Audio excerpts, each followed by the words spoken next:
+2 ഫിസിക്സിൻ്റെ focus ഏരിയാസിന് ഊന്നൽ നൽകിക്കൊണ്ട് 10 videos കൊണ്ട് +2 ഫിസിക്സ് പൂർണ്ണമായും തീർക്കുന്ന ഒരു വീഡിയോ സീരീസാണ് ഇത്. നിങ്ങൾ ചെയ്യേണ്ടത് ഈ ക്ലാസ് നന്നായി പഠിക്കുക. എഴുതി കാണിക്കുന്ന കാര്യങ്ങൾ തീർച്ചയായിട്ടും കാണാതെ പഠിക്കണം. ഡിസ്ക്രിപ്ഷൻ ബോക്സിൽ നൽകിയിരിക്കുന്ന ക്വസ്റ്റ്യൻ പേപ്പർ ആൻസർ ചെയ്ത് പഠിക്കണം. അപ്പോൾ ഈ ചാപ്റ്ററിന് 100% മാർക്ക് നിങ്ങൾക്ക് ഉറപ്പായി.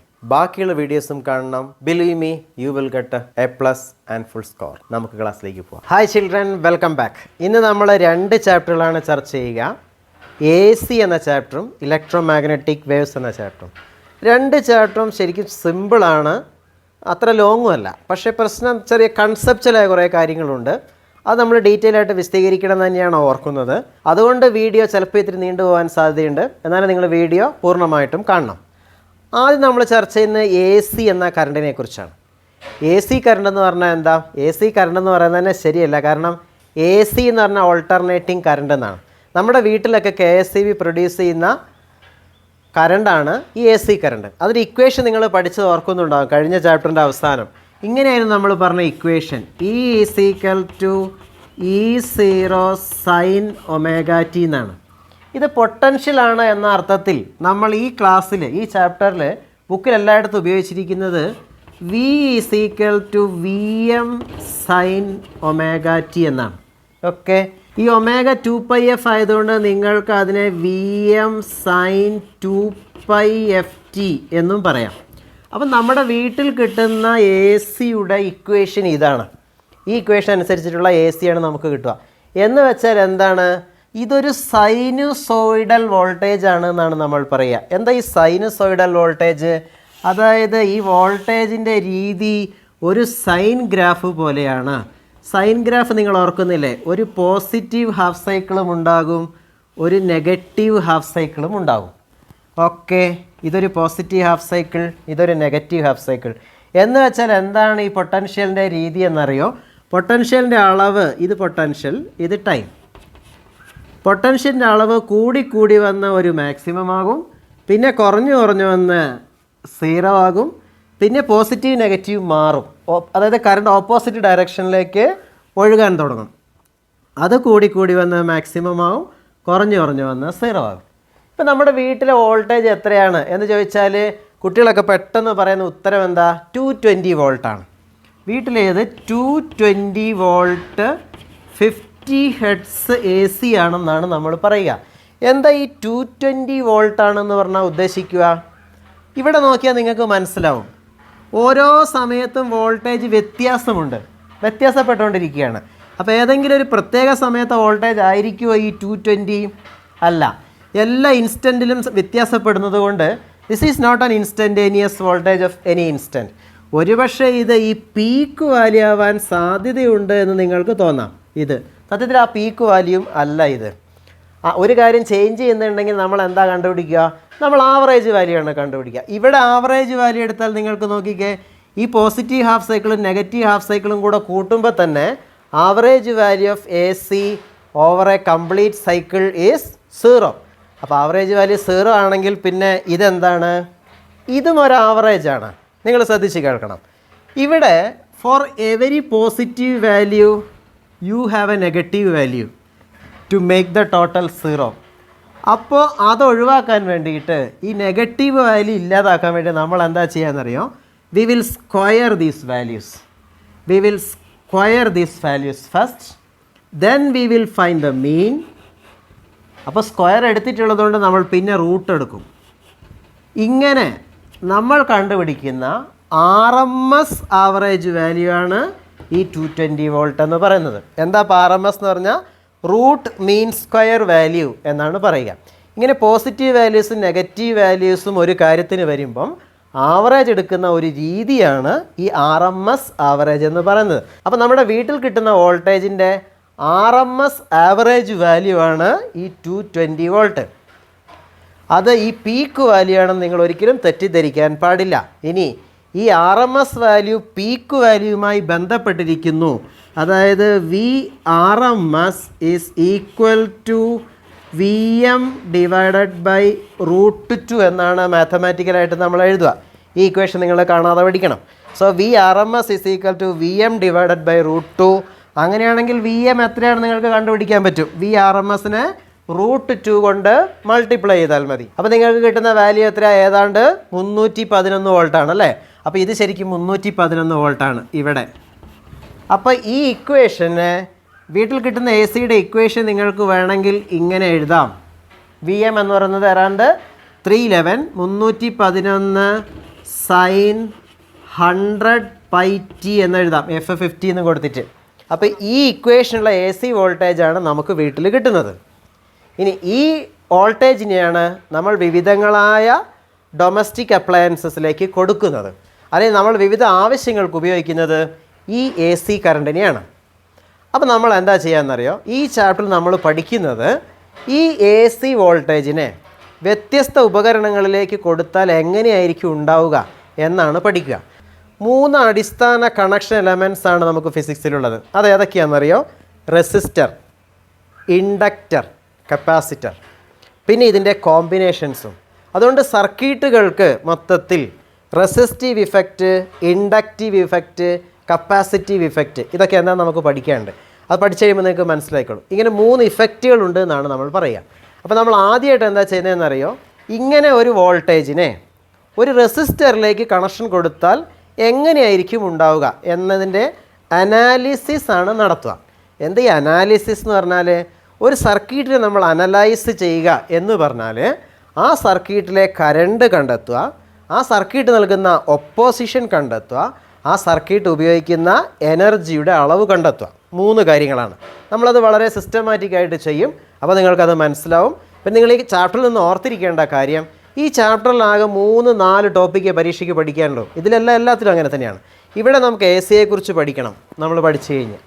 ഇനി നമുക്ക് റെസിസ്റ്റൻസിലേക്ക് ഇത് കൊടുത്താൽ എന്താവും, ഇൻഡക്റ്ററിലേക്ക് കൊടുത്താൽ എന്താവും, കപ്പാസിറ്ററിലേക്ക് കൊടുത്താൽ എന്താവും. 4 ചോദ്യങ്ങളാണ്. ഈ 4 ഈ ചാപ്റ്ററിന് ചോദിക്കാനുള്ളൂ. പിന്നെ ട്രാൻസ്ഫോമറും ചോദിച്ചേക്കാം. അപ്പോൾ ഈ 5 കാര്യങ്ങൾ ഈ ചാപ്റ്ററിൽ നിന്ന് പഠിക്കാനുള്ളൂ. നോക്കിക്കേ, പരീക്ഷയ്ക്ക് സ്കോർ ചെയ്യണമെങ്കിൽ എന്താണ് പഠിക്കേണ്ടതെന്ന് കൃത്യമായിട്ട് അറിഞ്ഞിട്ട് അതങ്ങ് പഠിക്കുക. അപ്പോൾ നമ്മൾ ആദ്യത്തെ കാര്യം പഠിക്കാൻ പോവാണ്, A C given to an R only circuit. R only എന്ന് പറഞ്ഞാൽ എന്താ? റെസിസ്റ്റൻസ്. ഇവിടെ നമ്മൾ തെറ്റിപ്പോയിരിക്കാൻ വേണ്ടി സ്പെസിഫിക് ആയ സ്റ്റെപ്പുകളാണ് ഇത് ചെയ്യുന്നത്. നോക്കുക, നിങ്ങളും എൻ്റെ കൂടെ എഴുതണം. അപ്പോൾ നമ്മൾ ചെയ്യുന്നത് എന്താണെന്നറിയോ, ഒന്നാമതായിട്ട് നമ്മൾ ചെയ്യുക, നമ്മൾ ഈ എ സി വോൾട്ടേജിനെ റെസിസ്റ്ററിലേക്ക് കൊടുത്തു എന്ന് ഒരു പടത്തിൽ ഇങ്ങനെ കാണിക്കും. ഇതാണ് അത്. എന്നിട്ട് ഇവിടെ നമ്മൾ കറണ്ട് മാർക്ക് ചെയ്യും. ഈ കറണ്ടാണ് നമുക്ക് കണ്ടുപിടിക്കേണ്ടത്. അപ്പോൾ ഇത് റെസിസ്റ്റൻസ് ആർ. ഓക്കെ, നമ്മൾ കൊടുക്കുന്ന voltage V VM sine ω t എന്ന് എഴുതുന്നു. ഇതാണ് ഒന്നാമത്തെ സ്റ്റെപ്പ്. ഇനി രണ്ടാമത്തെ സ്റ്റെപ്പിൽ നമ്മൾ ചെയ്യേണ്ടത് എന്താണെന്നറിയോ, ഇവിടെ ഉണ്ടാകുന്ന വോൾട്ടേജ് VR, റെസിസ്റ്റൻസിന് എക്രോസ് ആയിട്ടുണ്ടാകുന്ന വോൾട്ടേജ്, അത് സ്വാഭാവികമായിട്ടും I/R ആയിരിക്കുമല്ലോ. അതും കൂടെ നിങ്ങൾ ആ പടത്തിൽ എഴുതി വയ്ക്കുക. പടത്തിൽ കുറേ കാര്യങ്ങൾ എഴുതുകയാണെങ്കിൽ പിന്നെ അതിവിടെ വിശദീകരിച്ച് എഴുതേണ്ട ആവശ്യമില്ലല്ലോ. ഇനി അപ്പോൾ സർക്യൂട്ട് നമ്മൾ വരച്ചു. ഇനി സർക്യൂട്ടിലെ വോൾട്ടേജസിനെ കുറിച്ചാണ് നമ്മൾ പറയുന്നത്. നമ്മൾ പഠിച്ചിട്ടുണ്ടല്ലോ, കിർച്ചോഫ് റൂൾ അനുസരിച്ച് റെസിസ്റ്റൻസിന് എക്രോസ് ആയിട്ടുണ്ടാകുന്ന വോൾട്ടേജ് കൊടുക്കുന്ന വോൾട്ടേജിന് തുല്യമായിരിക്കുമെന്ന്. അപ്പോൾ അതാണ് രണ്ടാമത്തെ സ്റ്റെപ്പായിട്ട് നമ്മൾ എഴുതുക. എന്താണ്? I/R = VM sine ω t. അപ്പോൾ വോൾട്ടേജസിനെ കുറിച്ച് പറയുന്നതാണ് രണ്ടാമത്തെ സ്റ്റെപ്പ്. ഇനി മൂന്നാമത്തെ സ്റ്റെപ്പിൽ നമ്മൾ കറണ്ടിൻ്റെ ഇക്വേഷൻ കണ്ടുപിടിക്കുകയാണ് ചെയ്യുക. കറണ്ടിൻ്റെ ഇക്വേഷൻ ഇവിടുന്ന് നിങ്ങൾക്ക് ഡയറക്റ്റ് ആയിട്ട് കിട്ടും. I = VM /R sine ω t എന്ന് എഴുതാം. This is equal to VM/R എന്നുള്ളത് ഒരു കോൺസ്റ്റൻ്റ് ആയിരിക്കും. ഇതൊരു കോൺസ്റ്റൻ്റ് ആയിരുന്നല്ലോ, നിങ്ങൾ ഓർക്കുന്നില്ലേ? അപ്പോൾ നമുക്ക് ഇങ്ങനെ IM സൈൻ ω t എന്ന് കിട്ടും. അപ്പോൾ ഇതാണ് കറണ്ടിൻ്റെ ഇക്വേഷൻ. ഓക്കെ, ഇനി നമ്മളുടെ നാലാമത്തെ കാര്യം ശ്രദ്ധിക്കണം.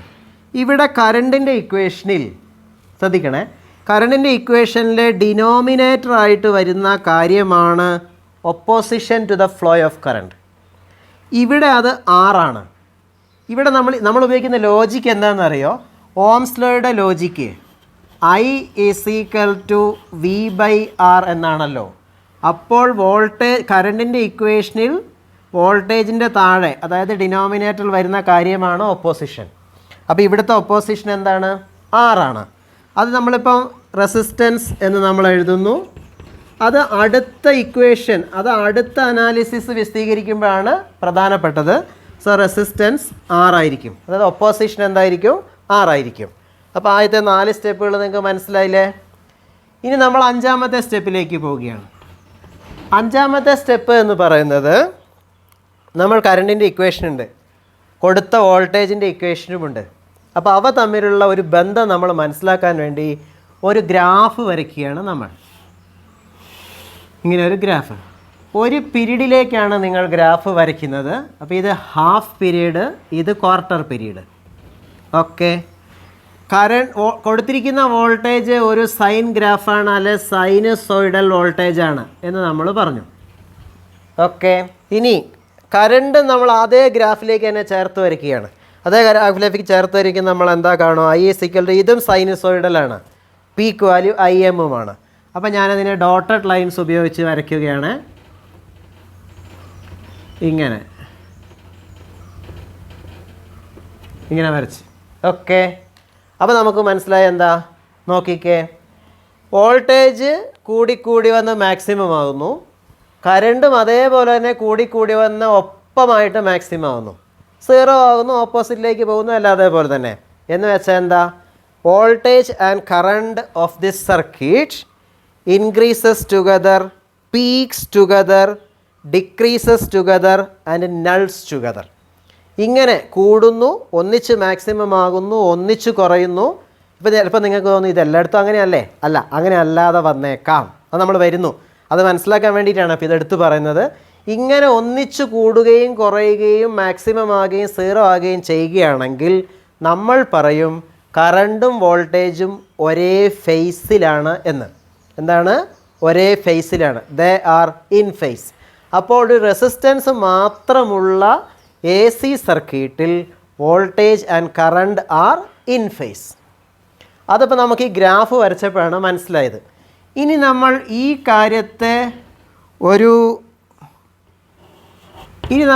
കാര്യത്തെ ഒരു ഡയഗ്രത്തിൽ സൂചിപ്പിക്കും. ആ ഡയഗ്രത്തിനെ നമ്മൾ ഫേസ് സൂചിപ്പിക്കുന്ന ഡയഗ്രാം ആയതുകൊണ്ട് ഫേസർ ഡയഗ്രാം എന്നാണ് വിളിക്കുക. എന്താണ്? Phasor diagram. നിങ്ങൾ നോക്കണേ.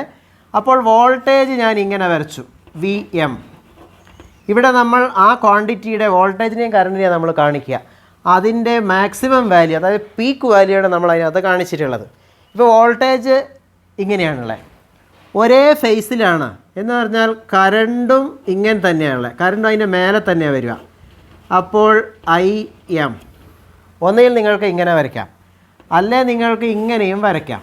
ഇത് VM, ഇത് IM. ഓക്കെ, രണ്ടും ഒരേ ഡയറക്ഷനിലേക്കാണ് നല്ല സൂചന, രണ്ടും ഒരേ ഫേസിലാണ് എന്നാണ് സൂചന. ഇനി ഒരു ശ്രദ്ധിക്കേണ്ട കാര്യം, ഈ ഫേസർ എന്ന് നമ്മൾ പറഞ്ഞില്ലേ, എന്താണ് ഫേസർ? ഒരു ഡെഫിനിഷൻ വെറുതെ കാണാതെ പഠിച്ചു വയ്ക്കുക. ഇത് രസകരമായൊരു കാര്യമാണ്, കുറച്ചധികം പറയാനുണ്ട്, നമ്മൾ പക്ഷേ അതിനകത്തേക്ക് പോകുന്നില്ല. ഫേസർ എന്ന് പറഞ്ഞാൽ ആൻറ്റി ക്ലോക്ക് വൈസ് ആയി തിരിയുന്ന വെക്ടറുകളാണ്. Phasors are anticlockwise rotating vectors with peak values magnitude. അപ്പം മാഗ്നിറ്റ്യൂഡ് പീക്ക് വാല്യൂ ഉള്ള ആൻറ്റി ക്ലോക്ക് വൈസ് ആയി തിരിയുന്ന വെക്ടറുകളാണ് ഫേസറുകളെന്ന് പഠിക്കുക. ഓക്കെ, ഇനി അടുത്തത് 7ാമത്തെ കാര്യം. 7ാമത്തെ കാര്യം ഈ സർക്യൂട്ടിലുണ്ടാകുന്ന പവറിനെ കുറിച്ചാണ് നമ്മൾ പറയുക. പവർ എന്താണ് നമ്മൾ നോക്കുക. ഓരോ സമയത്തുമുള്ള പവർ വ്യത്യാസം ഉണ്ടാവും.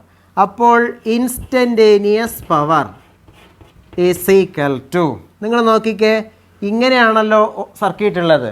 അപ്പോൾ പവറിൻ്റെ ഏത് ഇക്വേഷൻ എടുത്താലും 2-3 ഇക്വേഷൻസ് ഉണ്ടല്ലോ നമുക്ക്. നമ്മളിപ്പോൾ ഉപയോഗിക്കുന്ന I²R ആണ്. ഓരോ സമയത്തും കറണ്ടിൻ്റെ അളവ് വ്യത്യാസമുണ്ട്. അപ്പോൾ I²R അളവ് വ്യത്യാസം ഉണ്ടാവും. So I²R is equal to, ഞാൻ കറണ്ടിൻ്റെ ഇക്വേഷൻ എഴുതുകയാണ്, IM² R into sin² ωt. ഇതാണ് ഇൻസ്റ്റൻറ്റേനിയസ് പവർ. ഇനി ആവറേജ് പവർ കണ്ടുപിടിക്കുകയാണ് നമ്മൾ. ഇങ്ങനെ ഒരു ബ്രാക്കറ്റ്, ഒരു പ്രത്യേകതരം ബ്രാക്കറ്റ് അല്ലേ അത് ഇട്ടിരിക്കുന്നത്, നോക്കിക്കേ. അങ്ങനെ എഴുതി കഴിഞ്ഞാൽ ആവറേജ് കണ്ടുപിടിക്കണം എന്നാണ് ആ ബ്രാക്കറ്റിനുള്ളിലുള്ള കാര്യത്തിൻ്റെ.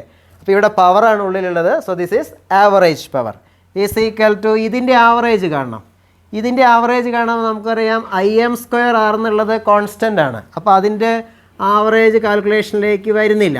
Im²R ഇൻറ്റു ഇനി sin²ωtയുടെ അല്ലെങ്കിൽ sin²θയുടെ ആവറേജ് കാണണം.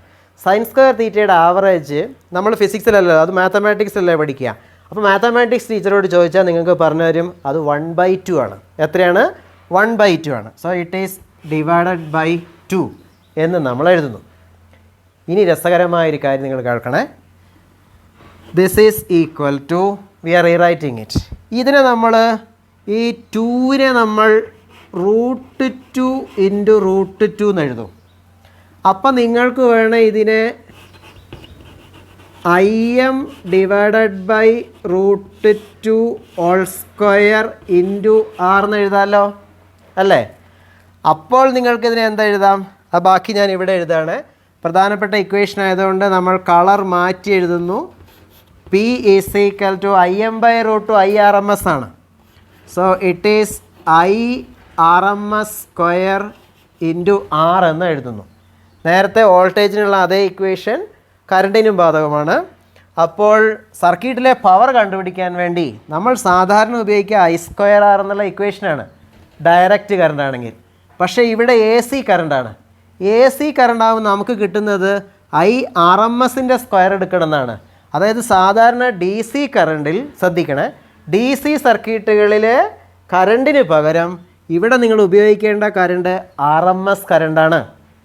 അപ്പോൾ അവിടെയുള്ള DC-യുടെ ഇക്വലൻ്റ് വാല്യൂ ആണ് ഇത് എന്ന് നമുക്ക് പറയാം. ഈ കാര്യം നിങ്ങൾ ശ്രദ്ധിക്കണം. എവിടെ നിങ്ങൾ വോൾട്ടേജ് കറണ്ട് കാര്യങ്ങൾ ഉപയോഗിക്കുന്നുണ്ടോ AC സർക്യൂട്ടിൽ, അവിടെയെല്ലാം നിങ്ങൾ ഉപയോഗിക്കേണ്ടത് എന്താണ്? RMS വാല്യൂസ് ആണെന്നുള്ള കാര്യം നിങ്ങൾ ഓർത്തിരിക്കണം. ഇനി ഈ സർക്യൂട്ടിനൊരു എക്സാമ്പിൾ പറയാം. ഈ സർക്യൂട്ടിന് ഒരുപക്ഷെ നമുക്ക് എല്ലാത്തിനും എക്സാമ്പിൾസ് പറയാനുള്ള സമയം കിട്ടിയെന്ന് വരില്ല. പക്ഷേ ഇത് നമ്മളൊരു എക്സാമ്പിൾ വെച്ച് മനസ്സിലാക്കുകയാണ്. നോക്കണേ, ഈ AC എന്ന് പറയുന്നത് നമ്മളുടെ വീട്ടിലെ ഈ 3 പിൻ പ്ലഗാണ്. ഇവിടെയാണ് നിങ്ങൾക്ക് AC കിട്ടുക. അവിടുന്ന് നിങ്ങൾ ഒരു ബൾബിലേക്ക് കണക്ഷൻ കൊടുത്തു എന്നിരിക്കട്ടെ, ഇത് റെസിസ്റ്റൻസ് ഉള്ളതാണ്. അപ്പോൾ ഈ സർക്യൂട്ടിൻ്റെ അല്ലെങ്കിൽ ഈ സർക്യൂട്ടിൻ്റെ സിംബോളൈസ്ഡ് റെപ്രസെൻറ്റേഷനാണ് ഈ വരച്ചേക്കുന്നത്. ഉദാഹരണത്തിന് 100 വാട്ടുള്ള ഒരു ബൾബാണ് ഇവിടെ കണക്ഷൻ കൊടുത്തിരിക്കുന്നത് എങ്കിൽ അവിടെ ഉണ്ടാകുന്ന റെസിസ്റ്റൻസ് നിങ്ങൾക്ക് കണ്ടുപിടിക്കാം. ഏതാണ്ട് 484 ഓമാണ്. അപ്പോൾ ഇവിടെ ഉണ്ടാകുന്ന കറണ്ട് നിങ്ങൾക്ക് കണ്ടുപിടിക്കാം. ഇത് 220 വോൾട്ട് 50 ഹെർട്സ് ആണ്. ഈ എഴുതിയിരിക്കുന്ന കാര്യമാണ് ഇത് എഴുതിയത്. നിങ്ങൾ ശ്രദ്ധിക്കണം, ഇവിടെ വോൾട്ടേജ് ഓരോ സമയത്തും മാറുകയല്ലേ. അപ്പോൾ ഈ 220 എന്ന് പറയുന്നത് അല്ല, ഇവിടെ എഴുതുന്ന വാല്യൂ RMS ആയിരിക്കും. അപ്പോൾ ഇവിടെ നിങ്ങളോട് കറണ്ട് കണ്ടുപിടിക്കാൻ പറഞ്ഞു. കറണ്ട് കണ്ടുപിടിക്കുമ്പോൾ നിങ്ങൾ എങ്ങനെയാണ് കണ്ടുപിടിക്കേണ്ടത്? RMS വാല്യൂ ആണ് കണ്ടുപിടിക്കേണ്ടത്. അപ്പോൾ ഇവിടെ നിങ്ങൾക്ക് RMS വാല്യൂ ഓഫ് കറണ്ട് കണ്ടുപിടിക്കാൻ വേണ്ടി എന്താ ചെയ്താൽ മതി? VRMS ഡിവൈഡഡ് ബൈ R എന്ന് എടുത്താൽ മതി. അപ്പോൾ നിങ്ങൾ കണ്ടുപിടിക്കുമ്പോൾ VRMS 220 സബ്സ്റ്റിറ്റ്യൂട്ട് ചെയ്യുക, റെസിസ്റ്റൻസ് ഇത് സബ്സ്റ്റിറ്റ്യൂട്ട് ചെയ്യുക, നിങ്ങൾക്ക് 0.45 ആംപിയർ എന്ന് കിട്ടും. ഇനി ഇതിനെ നിങ്ങൾ √2 കൊണ്ട് മൾട്ടിപ്ലൈ ചെയ്താൽ ഇവിടെ വരാൻ സാധ്യതയുള്ള പീക്ക് കറണ്ട് കിട്ടും.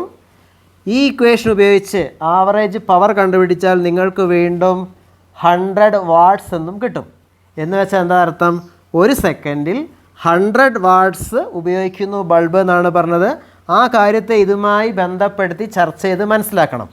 ഓക്കെ, അപ്പോൾ ഇതാണ് നമ്മളുടെ ജനറൽ മോൾഡ് എന്ന് പറയുന്നത്. നമ്മൾ 7 സ്റ്റെപ്പിലാണ് ഒരു സർക്യൂട്ടിനെ അനലൈസ് ചെയ്യുക. ആദ്യം നമ്മൾ പടം വരയ്ക്കും, പിന്നെ വോൾട്ടേജിനെ കുറിച്ച് പറയും, കറണ്ടിനെ കുറിച്ച് പറയും, ഒപ്പോസിഷനെ കുറിച്ച് പറയും, ഫേസിനെ കുറിച്ച് പറയും. ഫേസിനെ കുറിച്ച് പറയുന്ന ഫേസർ ഡയഗ്രം ഉണ്ട്, ഗ്രാഫും ഉണ്ട്. പിന്നെയോ പവറിനെ കുറിച്ചും പറയും. അപ്പോൾ ഈ മോൾഡിലേക്ക് അടുത്ത ഇൻഡക്ടറിനെയും കപ്പാസിറ്ററിനെയും നമ്മൾ വെക്കാൻ പോവുകയാണ്. ഇതിനേക്കാളും പരീക്ഷയ്ക്ക് പ്രധാനപ്പെട്ടത് ഇനി വരാനുള്ള 2 എണ്ണമാണ്, ഇൻഡക്ടറും കപ്പാസിറ്ററുമാണ്. അപ്പോൾ അത് നിങ്ങൾ നന്നായി ശ്രദ്ധിച്ച് പഠിക്കണം. അപ്പോൾ ഇനി ഇൻഡക്ടറിനെ കുറിച്ചാണ് നമുക്ക് ചർച്ച ചെയ്യാനുള്ളത്. ഞാൻ ആ മൗൾഡ് ഇവിടുന്ന് മാറ്റിയിട്ടില്ല, ആ നമ്പേഴ്സും മാറ്റിയിട്ടില്ല, നമുക്ക് അതിനകത്തേക്ക് എഴുതാമല്ലോ. അപ്പോൾ ആ സീക്വൻസ് നിങ്ങൾക്ക് മനസ്സിലാക്കാൻ എളുപ്പമായിരിക്കും. പക്ഷേ ഇൻഡക്ടറിനെ കുറിച്ച് പറയുന്നതിന് മുന്നേ നമ്മൾ ഈ ഇൻഡക്ടറിനെ കുറിച്ച് ശരിക്കും കഴിഞ്ഞ ചാപ്റ്ററിലാണ് പഠിക്കുന്നത്. അതുകൊണ്ട് നമുക്ക് ആ ഇൻഡക്ടറിനെ കുറിച്ചുള്ള ഒരു ചെറിയ ഷോർട്ട് വീഡിയോ കണ്ടതിന് ശേഷം ഇങ്ങോട്ട് വരാം. ഓക്കെ, നിങ്ങൾ ഈ ഇലക്ട്രിക്കൽ സർക്യൂട്ടിലേക്ക് ഒന്ന് ശ്രദ്ധിച്ചേ. ഞാൻ ഒരു ബാറ്ററിയെ ഒരു സ്വിച്ച് വെച്ചിട്ട് ഒരു ബൾബിനോട് കണക്ട് ചെയ്തേക്കുകയാണ്. ഇപ്പോൾ ഇതിലെ കറണ്ട് ഉണ്ടോ? ഇല്ല. ഈ കറണ്ട് കൊണ്ട് ഇതിൻ്റെ ചുറ്റുമുണ്ടാകുന്ന മാഗ്നറ്റിക് ഫീൽഡും മാഗ്നറ്റിക് ഫ്ലക്സും ഒക്കെ ഉണ്ടോ? ഒന്നുമില്ല. അപ്പോൾ ഇതിൻ്റെ ഇപ്പോൾ ഈ സർക്യൂട്ടിലുള്ള കറണ്ട് 0 ആണ്, മാഗ്നറ്റിക് ഫ്ലക്സും 0 ആണ്. ഓക്കെ. ഇനി നിങ്ങൾ സ്വിച്ച് ഓൺ ചെയ്യുന്നു. സ്വിച്ച് ഓൺ ചെയ്യുന്ന സമയത്തോ ഇവിടെ ഉണ്ടാകാൻ പോകുന്ന കറണ്ട്, ഇതിനൊരു റെസിസ്റ്റൻസ് ഉണ്ട് നമുക്കറിയാം. അങ്ങനെ ഇവിടെ ഉണ്ടാകാൻ പോകുന്ന കറണ്ട് ഒരു 2 ആമ്പിയർ ആണ് എന്ന് സങ്കല്പിക്കുക. അപ്പോൾ ഒരു നിശ്ചിത മാഗ്നറ്റിക് ഫ്ലക്സും ഉണ്ടാകും. ഇപ്പോൾ ഒരു കാര്യം നിങ്ങൾ ശ്രദ്ധിച്ചോ, ഫാരഡേയുടെ law of electromagnetic induction അനുസരിച്ച് ഇവിടെ കറണ്ട് ചേഞ്ച് ചെയ്യുന്നുണ്ട്, മാഗ്നറ്റിക് ഫ്ലക്സ് ചേഞ്ച് ചെയ്യുന്നുണ്ട്. അപ്പോൾ ഈ സർക്യൂട്ട് ഇരിക്കുന്നത് ഇതിൻ്റെ തന്നെ ചേഞ്ച് ചെയ്യുന്ന മാഗ്നറ്റിക് ഫ്ലക്സിലാണല്ലോ. അപ്പോൾ ഇതിലൊരു EMF ഇൻഡ്യൂസ് ചെയ്യപ്പെടും. അതെങ്ങനെയാണ് നമുക്ക് മനസ്സിലാവുക? ഈ ബൾബ് അതിൻ്റെ ഫുൾ ഗ്ലോയിലേക്ക് വരാൻ വേണ്ടിയിട്ട് കുറച്ച് സമയമെടുക്കും. കാരണം ഈ ഇൻഡ്യൂസ് ചെയ്യപ്പെടുന്ന EMF ഇതിലെ കറണ്ട് കൂടുന്നതിനെയാണല്ലോ ലെൻസസ് ലോ അനുസരിച്ച് തടസ്സപ്പെടുത്തുക. അപ്പോൾ കൂടാൻ കുറച്ച് സമയമെടുക്കും. മനസ്സിലായോ? അങ്ങനെ ഈ സർക്യൂട്ട് ഇതിലെ കറണ്ട് കൂടുന്നതിനെ ഒപ്പോസ് ചെയ്യുന്നതിനെ നമ്മൾ സെൽഫ് ഇൻഡക്ഷൻ എന്നാണ് പറയുക. ഇലക്ട്രോ മാഗ്നറ്റിക് ഇൻഡക്ഷൻ ആയതുകൊണ്ട് ഇൻഡക്ഷൻ വരുന്നു, അതേ സർക്യൂട്ടിൽ തന്നെയുള്ള കാര്യമായതുകൊണ്ട് സെൽഫ് ഇൻഡക്ഷൻ എന്ന് പറയുന്നു. ഇനി ഇതേ കാര്യം തന്നെ സംഭവിക്കും നമ്മൾ സ്വിച്ച് ഓഫ് ചെയ്യുന്ന സമയത്തും. ഓൺ ചെയ്യുമ്പോഴും ഓഫ് ചെയ്യുമ്പോൾ മാത്രമല്ല ചേഞ്ച് ഉള്ളൂ. സ്വിച്ച് ഓഫ് ചെയ്യുന്ന സമയത്ത് എന്താ സംഭവിക്കുക? കറണ്ട് 2 ആമ്പിയറിൽ നിന്ന് 0 ആമ്പിയർ ആവുകയാണ്, മാഗ്നറ്റിക് ഫ്ലക്സ് ഇല്ലാതാവുകയാണ്. അപ്പോഴും സെൽഫ് ഇൻഡക്ഷന് സാധ്യതയുണ്ട്. എന്ന് വെച്ചാൽ ഒരു സർക്യൂട്ട് അതിലെ കറണ്ട് കൂടുന്നതിനെയും കുറയുന്നതിനെയും ഒപ്പോസ് ചെയ്യുന്നു. ജനറലായിട്ട് പറഞ്ഞാൽ every electrical circuit opposes the changes of current through it. This phenomenon is called self-induction. അപ്പോൾ ഒരു ചെറിയ സംശയം നിങ്ങൾക്ക് ഉണ്ടാവും, ഇതിപ്പോൾ നമുക്ക് മനസ്സിലാവുമോ? ഒരു സർക്യൂട്ട് നമ്മൾ സ്വിച്ച് ഓൺ ചെയ്യുകയാണെങ്കിൽ നമുക്ക് മനസ്സിലാവില്ല. എന്നാൽ ഇത് മനസ്സിലാക്കണം എങ്കിൽ നമുക്ക് ചെയ്യാൻ പറ്റുന്ന കാര്യം എന്താണെന്നറിയോ? ഈ നീളത്തിലുള്ള വയറിനെ, അല്ല ഇതിൻ്റെ ചുറ്റും മാഗ്നറ്റിക് ഫീൽഡ് ഉണ്ടാകുന്നത് കൊണ്ടാണല്ലോ ഈ കാര്യം ഉണ്ടാകുന്നത്. അപ്പോൾ ഈ മാഗ്നറ്റിക് ഫീൽഡിനെ ഒന്ന് കോൺസെൻട്രേറ്റ് ചെയ്യിക്കണമെങ്കിൽ നിങ്ങൾ ഈ വയറിനെ ഒരു കോയിലാക്കി മാറ്റിയാൽ മതി, സോളിനോയിഡാക്കി മാറ്റിയാൽ മതി. ഇങ്ങനെ സോളിനോയിഡാക്കി മാറ്റിയാൽ എന്താ സംഭവിക്കുക എന്നറിയോ? ഈ ബൾബ് അതിൻ്റെ ഫുൾ ഗ്ലോയിലേക്ക് വരാൻ കൂടുതൽ സമയമെടുക്കും. അതായത് സെൽഫ് ഇൻഡക്ഷൻ എന്ന പ്രോസസ്സ് അല്ലെങ്കിൽ ആ ഫെനോമെനൻ കൂടുതൽ വ്യക്തമാക്കി തരാൻ സോളിനോയിഡിന് സാധിക്കും. എന്താ കാരണം? അവിടെ മാഗ്നറ്റിക് ഫ്ലക്സ് കോൺസെൻട്രേറ്റഡ് ആണ്, അപ്പോൾ ചേഞ്ച് ഓഫ് ഫ്ലക്സ് കോൺസെൻട്രേറ്റഡ് ആണ്, അപ്പോൾ ഉണ്ടാകുന്ന സെൽഫ് ഇൻഡക്ഷൻ കോൺസെൻട്രേറ്റഡ് ആണ്. ഓക്കെ. അതിനെക്കുറിച്ച് കുറച്ച് ക്വാണ്ടിഫൈഡ് ആയിട്ട് സ്റ്റഡി ചെയ്യുന്നത് നമ്മൾ ഇങ്ങനെയാണ്. ഇവിടെ ഉണ്ടാകുന്ന മാഗ്നറ്റിക് ഫ്ലക്സ് 5B എന്ന് പറയുന്ന കാര്യം അത് സർക്യൂട്ടിലുള്ള കറണ്ടിനോട് പ്രപ്പോർഷണലാണ്. ഈ ഫ്ലക്സിൻ്റെ അളവ് കൂടുതലായിരിക്കും അവിടെ ഒരു സോളിനോയിഡ് രീതിയിൽ അത് വെച്ചിട്ടുണ്ടെങ്കിൽ. അപ്പോൾ നമ്മൾ 5B is equal to Li എന്ന് എഴുതാം, where L is the self inductance of the circuit. എന്താണ്? Self inductance of the circuit. അപ്പോൾ ആ സെൽഫ് ഇൻഡക്റ്റൻസ് പ്രൊമിനൻ്റ് ആവാൻ വേണ്ടിയിട്ടാണ് നമ്മൾ സോളിനോയിഡ് വെച്ചിട്ടുള്ളത്. അപ്പോൾ ഈ സെൽഫ് ഇൻഡക്റ്റൻസ് എന്ന് പറഞ്ഞാൽ എന്താണെന്ന് നമുക്ക് പഠിക്കാം.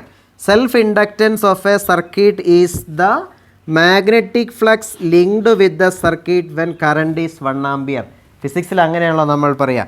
ഈ കാര്യത്തെ നമ്മൾ എങ്ങനെയാണ് ഡിഫൈൻ ചെയ്യുന്നത്? ഈ കറണ്ട് 1 ആമ്പിയർ ആകുമ്പോൾ ഇവിടെയുള്ള ഫ്ലക്സ് എത്രയാണോ അതാണ് സെൽഫ് ഇൻഡക്റ്റൻസ് എന്നാണ് പറയുക. നിങ്ങളതൊന്ന് കാണാതെ പഠിക്കണം. Self inductance of a circuit is the magnetic flux linked with that circuit when 1 ampere current flows through that. അതിപ്പോൾ നമുക്ക് ഇതിനകത്തുനിന്ന് മനസ്സിലാവും. ഇവിടെ നമുക്ക് എത്ര സെൽഫ് ഇൻഡക്റ്റൻസ് ഉണ്ട് എന്ന് കണ്ടുപിടിക്കാം. ഇവിടെയാണല്ലോ ഈ എഫക്റ്റ് പ്രൊമിനൻ്റ് ആയിട്ടുള്ളത്, അതുകൊണ്ട് നമുക്കത് കണ്ടുപിടിക്കാം. ഇതിൽ കുറേ കോയിലുണ്ടല്ലോ. അപ്പോൾ magnetic flux with 1 coil is equal to BA cos theta എന്നാണല്ലോ നമ്മളുടെ ഡെഫിനിഷൻ. അപ്പോൾ this is equal to B എന്ന് പറയുന്നത് സോളിനോയിഡ് ആവുമ്പോൾ μ0 Ni ഇൻറ്റു A എന്നായിരിക്കും. കോസ് തീറ്റ പാർട്ട് 1 ആകുന്ന രീതിയിലായിരിക്കും സ്വാഭാവികമായിട്ട് ഈ സിറ്റുവേഷൻ ഉണ്ടാവുക. അപ്പോൾ ഒരു കോയിലിൽ അത്രയുണ്ട് എങ്കിൽ മൊത്തം കോയിലിൽ 5B ടോട്ടൽ n ടേൺസിൽ എത്രയുണ്ടെന്നാണ് നമ്മൾ പറയുന്നത്. So it is μ0 NIAN. ഇതാണ് ടോട്ടൽ ഫ്ലക്സ്. അങ്ങനെയാണെങ്കിൽ L നമുക്ക് കണ്ടുപിടിക്കാം. L എന്ന് പറയുന്നത് എന്തായിരിക്കുന്ന പറഞ്ഞാൽ ഈ മാഗ്നറ്റിക് ഫ്ലക്സ് എത്രയാണോ 1 ആംപിയർ കറണ്ട് ഉള്ളപ്പോൾ അതാണ്. അപ്പോൾ നമുക്കിവിടെ 1 ആംപിയർ എന്ന് കൊടുത്താൽ മതി.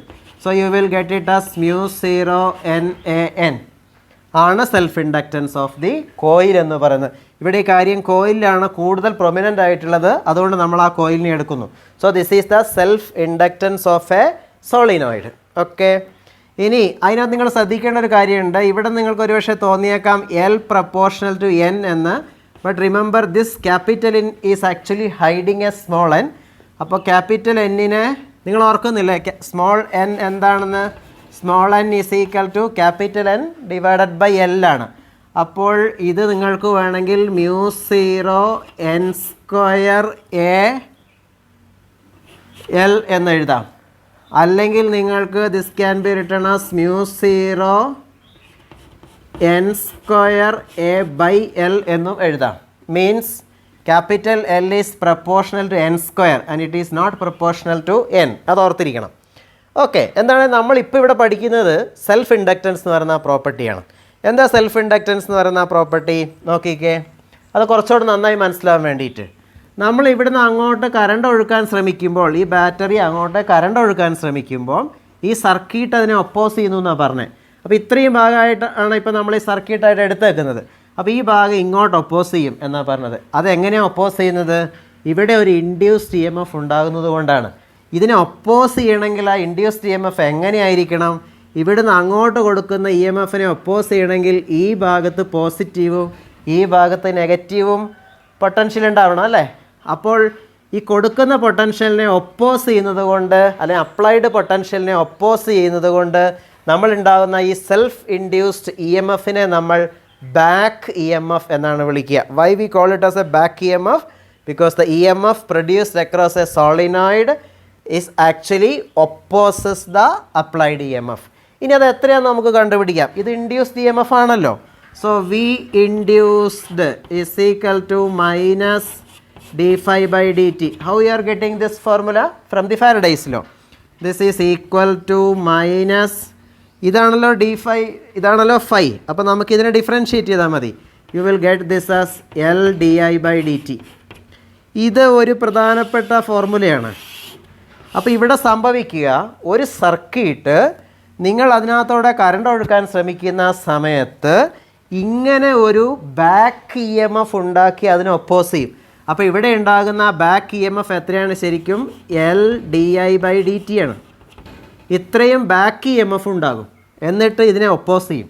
അപ്പോൾ ഒപ്പോസ് ചെയ്യുന്ന സമയത്ത് എന്താ സംഭവിക്കുക? ഈ സെല്ല് ആ ഒപ്പോസിഷനെതിരായി വർക്ക് ചെയ്തിട്ട് വേണം ഇവിടെ കറണ്ടിനെ എസ്റ്റാബ്ലിഷ് ചെയ്യാൻ. ഓക്കെ, ആ കറണ്ട് അങ്ങനെയുള്ള കാര്യങ്ങളെല്ലാം നമ്മൾ അടുത്ത AC എന്നുള്ള ചാപ്റ്ററിൽ കുറച്ച് നന്നായിട്ട് പഠിക്കുന്നുണ്ട്. അതുകൊണ്ട് കൂടുതൽ നമ്മൾ പറയുന്നില്ല. പക്ഷേ ഓർത്തിരിക്കേണ്ട കാര്യം, ഈ കറണ്ടിനെ ഒഴുക്കാൻ വേണ്ടി ഈ സോളിനോയിഡിലൂടെ, അല്ലെങ്കിൽ ആ കാര്യത്തെ ഇപ്പോൾ നമ്മൾ ഇൻഡക്ടർ എന്നാണ് വിളിക്കുക. ഓക്കെ, ആ ഇൻഡക്ടറിലൂടെ കറണ്ടിനെ ഒഴുക്കാൻ വേണ്ടിയിട്ട് നിങ്ങൾ അല്ലെങ്കിൽ സെല്ല് വർക്ക് ചെയ്യേണ്ടതായിട്ടുണ്ട്. ആ വർക്ക് ഇതിൽ എനർജിയായി സ്റ്റോർ ചെയ്യപ്പെടുന്നു. അപ്പോൾ പരീക്ഷയ്ക്ക് ചോദിക്കാറുണ്ട്, സോളിനോയിഡിലെ ഉള്ള എനർജിയുടെ അളവ് എത്രയാണ്, അല്ലെങ്കിൽ ഇൻഡക്ടറിലെ എനർജിയുടെ അളവ് എത്രയാണ്? ഇങ്ങനെയാണ് നമ്മളത് കണ്ടുപിടിക്കുക. നിങ്ങൾ ചെയ്യേണ്ട work dW is equal to, work എന്തായിരുന്നു? The work done in moving a charge Q under a potential difference V is W is equal to VQ എന്നുള്ള ഫോർമുല ഓർക്കുന്നില്ലേ? ഫോർമുലകളെല്ലാം കാണാണ്ട് പഠിക്കണം. അപ്പോൾ നമുക്ക് എളുപ്പമാണ്. So W is equal to VQ. ഇവിടെ V എത്രയാണ്? LdI/dt ആണ്. ഓക്കെ, ആ ഓപ്പോസിറ്റ് നേച്ചർ കാണിക്കാൻ ആ മൈനസ് കൊടുത്തിരിക്കുന്ന ആ മൈനസ് ഞാൻ ഇവിടെ എഴുതിയിട്ടില്ല. ഇനി ഇൻറ്റു DQ. ഇത് DQ എന്ന ചാർജിനെ കൊണ്ടുപോകാൻ ചെയ്യേണ്ട ചെറിയ വർക്കാണ്. ഓക്കെ, അപ്പോൾ ടോട്ടൽ വർക്ക് നിങ്ങൾ എങ്ങനെയാണ് കണ്ടുപിടിക്കുക? Integrating dW. ഇത് പരീക്ഷയ്ക്ക് ചോദിക്കാറുള്ളതാണ് പലതവണ. ശ്രദ്ധിച്ച് നന്നായിട്ട് പഠിക്കണം. ഇത് DQ എന്ന ചാർജിനെ കൊണ്ടുപോകാൻ ചെയ്യേണ്ട വർക്കാണ്. So total work is equal to integral dW. Means you have to integrate this factor. അപ്പോൾ എൽ പുറത്ത് വരുന്നു. ഈ D Q by D T എന്ന് പറയുന്ന ഐ ആണ്. So it is I D I എന്ന് കിട്ടും. So this is 0 to i എന്ന അതിലേക്ക് ഇൻ്റഗ്രേറ്റ് ചെയ്യുക. 0 to i. അപ്പോൾ നിങ്ങൾക്ക് കിട്ടുന്നത് എന്താണ്? L I square by 2 or half L I square. So total work അല്ലെങ്കിൽ എനർജി സ്റ്റോർഡിനുള്ള ഇക്വേഷൻ നമുക്ക് കിട്ടി. എന്താണ് equation? Energy is equal to half L I square എന്നുള്ള ഒരു വർക്ക് ചെയ്താൽ മാത്രമേ നിങ്ങൾക്ക് കറണ്ടിനെ എസ്റ്റാബ്ലിഷ് ചെയ്യാൻ പറ്റുള്ളൂ. അത് ഇവിടെ എന്തായിട്ട് സ്റ്റോർ ചെയ്യുന്നത് നമ്മൾ പറഞ്ഞിട്ടുള്ളത് മാഗ്നറ്റിക് ഫീൽഡായിട്ട് സ്റ്റോർ ചെയ്യും. എവിടെയാണ് ഇൻഡക്റ്റർ? അല്ല, ഒരു സംശയം ചിലപ്പോൾ നിങ്ങൾക്ക് വന്നേക്കാം. ഞാൻ മാറി മാറി ഇതിനെ ഇൻഡക്റ്റർ സോളിനോയിഡ് എന്ന് വിളിക്കുന്നുണ്ട്. ഒരു കോയിൽ ഓഫ് വയറാണ് ഇത്. അതിനെ നമ്മൾ എപ്പോഴാണ് സോളിനോയിഡ് എന്ന് വിളിക്കുക, എപ്പോഴാണ് ഇൻഡക്റ്റർ എന്ന് വിളിക്കുക എന്ന് ചോദിച്ചാൽ, നിങ്ങളുടെ ഉദ്ദേശം മാഗ്നറ്റിക് ഫീൽഡ് ഉണ്ടാക്കുക എന്നതാണെങ്കിൽ a coil of wire is called a solenoid. If your intention is, ഇപ്പം നമ്മൾ പറഞ്ഞില്ലേ കറണ്ടിനെ ഒപ്പോസ് ചെയ്യുമെന്ന്, ആ ഉപയോഗത്തിലും ഇയാൾ ഉപയോഗിക്കും. അങ്ങനെ കറണ്ടിനെ ഒപ്പോസ് ചെയ്യുക എന്ന രീതിയിലാണ് നിങ്ങളിതിനെ ഉപയോഗിക്കുന്നതെങ്കിൽ നമ്മളതിനെ ഇൻഡക്റ്റർ എന്നാണ് വിളിക്കുക. അത് കുറച്ചുകൂടെ കൃത്യമായിട്ട് നമുക്ക് മനസ്സിലാക്കാം. ഇത് നോക്ക്, ഇവിടെ ഡി സി ആകുമ്പോഴാണ് തുടക്കത്തിലും അല്ല സ്വിച്ച് ഓൺ ചെയ്യുമ്പോഴും ഓഫ് ചെയ്യുമ്പോഴും ഈ ചേഞ്ച് ഉണ്ടാകുന്നത്. ഇവിടെ എ സി ആണെങ്കിലോ തുടർച്ചയായിട്ട് കറണ്ടും ചേഞ്ച് ചെയ്യും. അപ്പോൾ തുടർച്ചയായിട്ട് ഇയാൾ ഒപ്പോസ് ചെയ്യുകയും ചെയ്യും. അത് രസകരമാണ്. അത് നമ്മൾ അടുത്ത ചാപ്റ്ററിലാണ് പഠിക്കുക. അപ്പോൾ കറണ്ടിനെ ഒപ്പോസ് ചെയ്യുക എന്ന രീതിയിലാണ് നിങ്ങൾ ഈ കോയിലിനെ ഉപയോഗിക്കുന്നതെങ്കിൽ it is an inductor. If your intention is for producing magnetic field, the coil of wire is a solenoid. അപ്പോൾ ഇത്രയും കാര്യങ്ങൾ, പ്രത്യേകിച്ച് ഉണ്ടാകുന്ന ബാക്ക് ഇ എം എഫിൻ്റെ അളവ്, സ്റ്റോർ ചെയ്യുന്ന എനർജിയുടെ അളവ്, അതെവിടെയാണ് എന്നുള്ള കാര്യം, ഇത്രയും കാര്യങ്ങൾ ഈ കോയിൽ ഓഫ് വയറിനെ സംബന്ധിച്ച് ഇൻഡക്ടർ ആവാം സോളിനോയിഡ് ആവാം, ഡിപ്പെൻഡിങ് ഓൺ ദ സിറ്റുവേഷൻ, നിങ്ങൾ ഓർത്തിരിക്കണം. അപ്പോൾ നിങ്ങൾ വീഡിയോ കണ്ടില്ലേ, നിങ്ങൾക്ക് ഇൻഡക്ടർ എന്താണെന്ന് മനസ്സിലായി. ഓക്കെ, നമ്മളിനി വരയ്ക്കാൻ പോവുകയാണ്. അപ്പോൾ നമ്മൾ നമ്മളുടെ സ്റ്റെപ്പിൽ പോകുന്നു. ആദ്യം നമ്മൾ വരയ്ക്കുന്നു.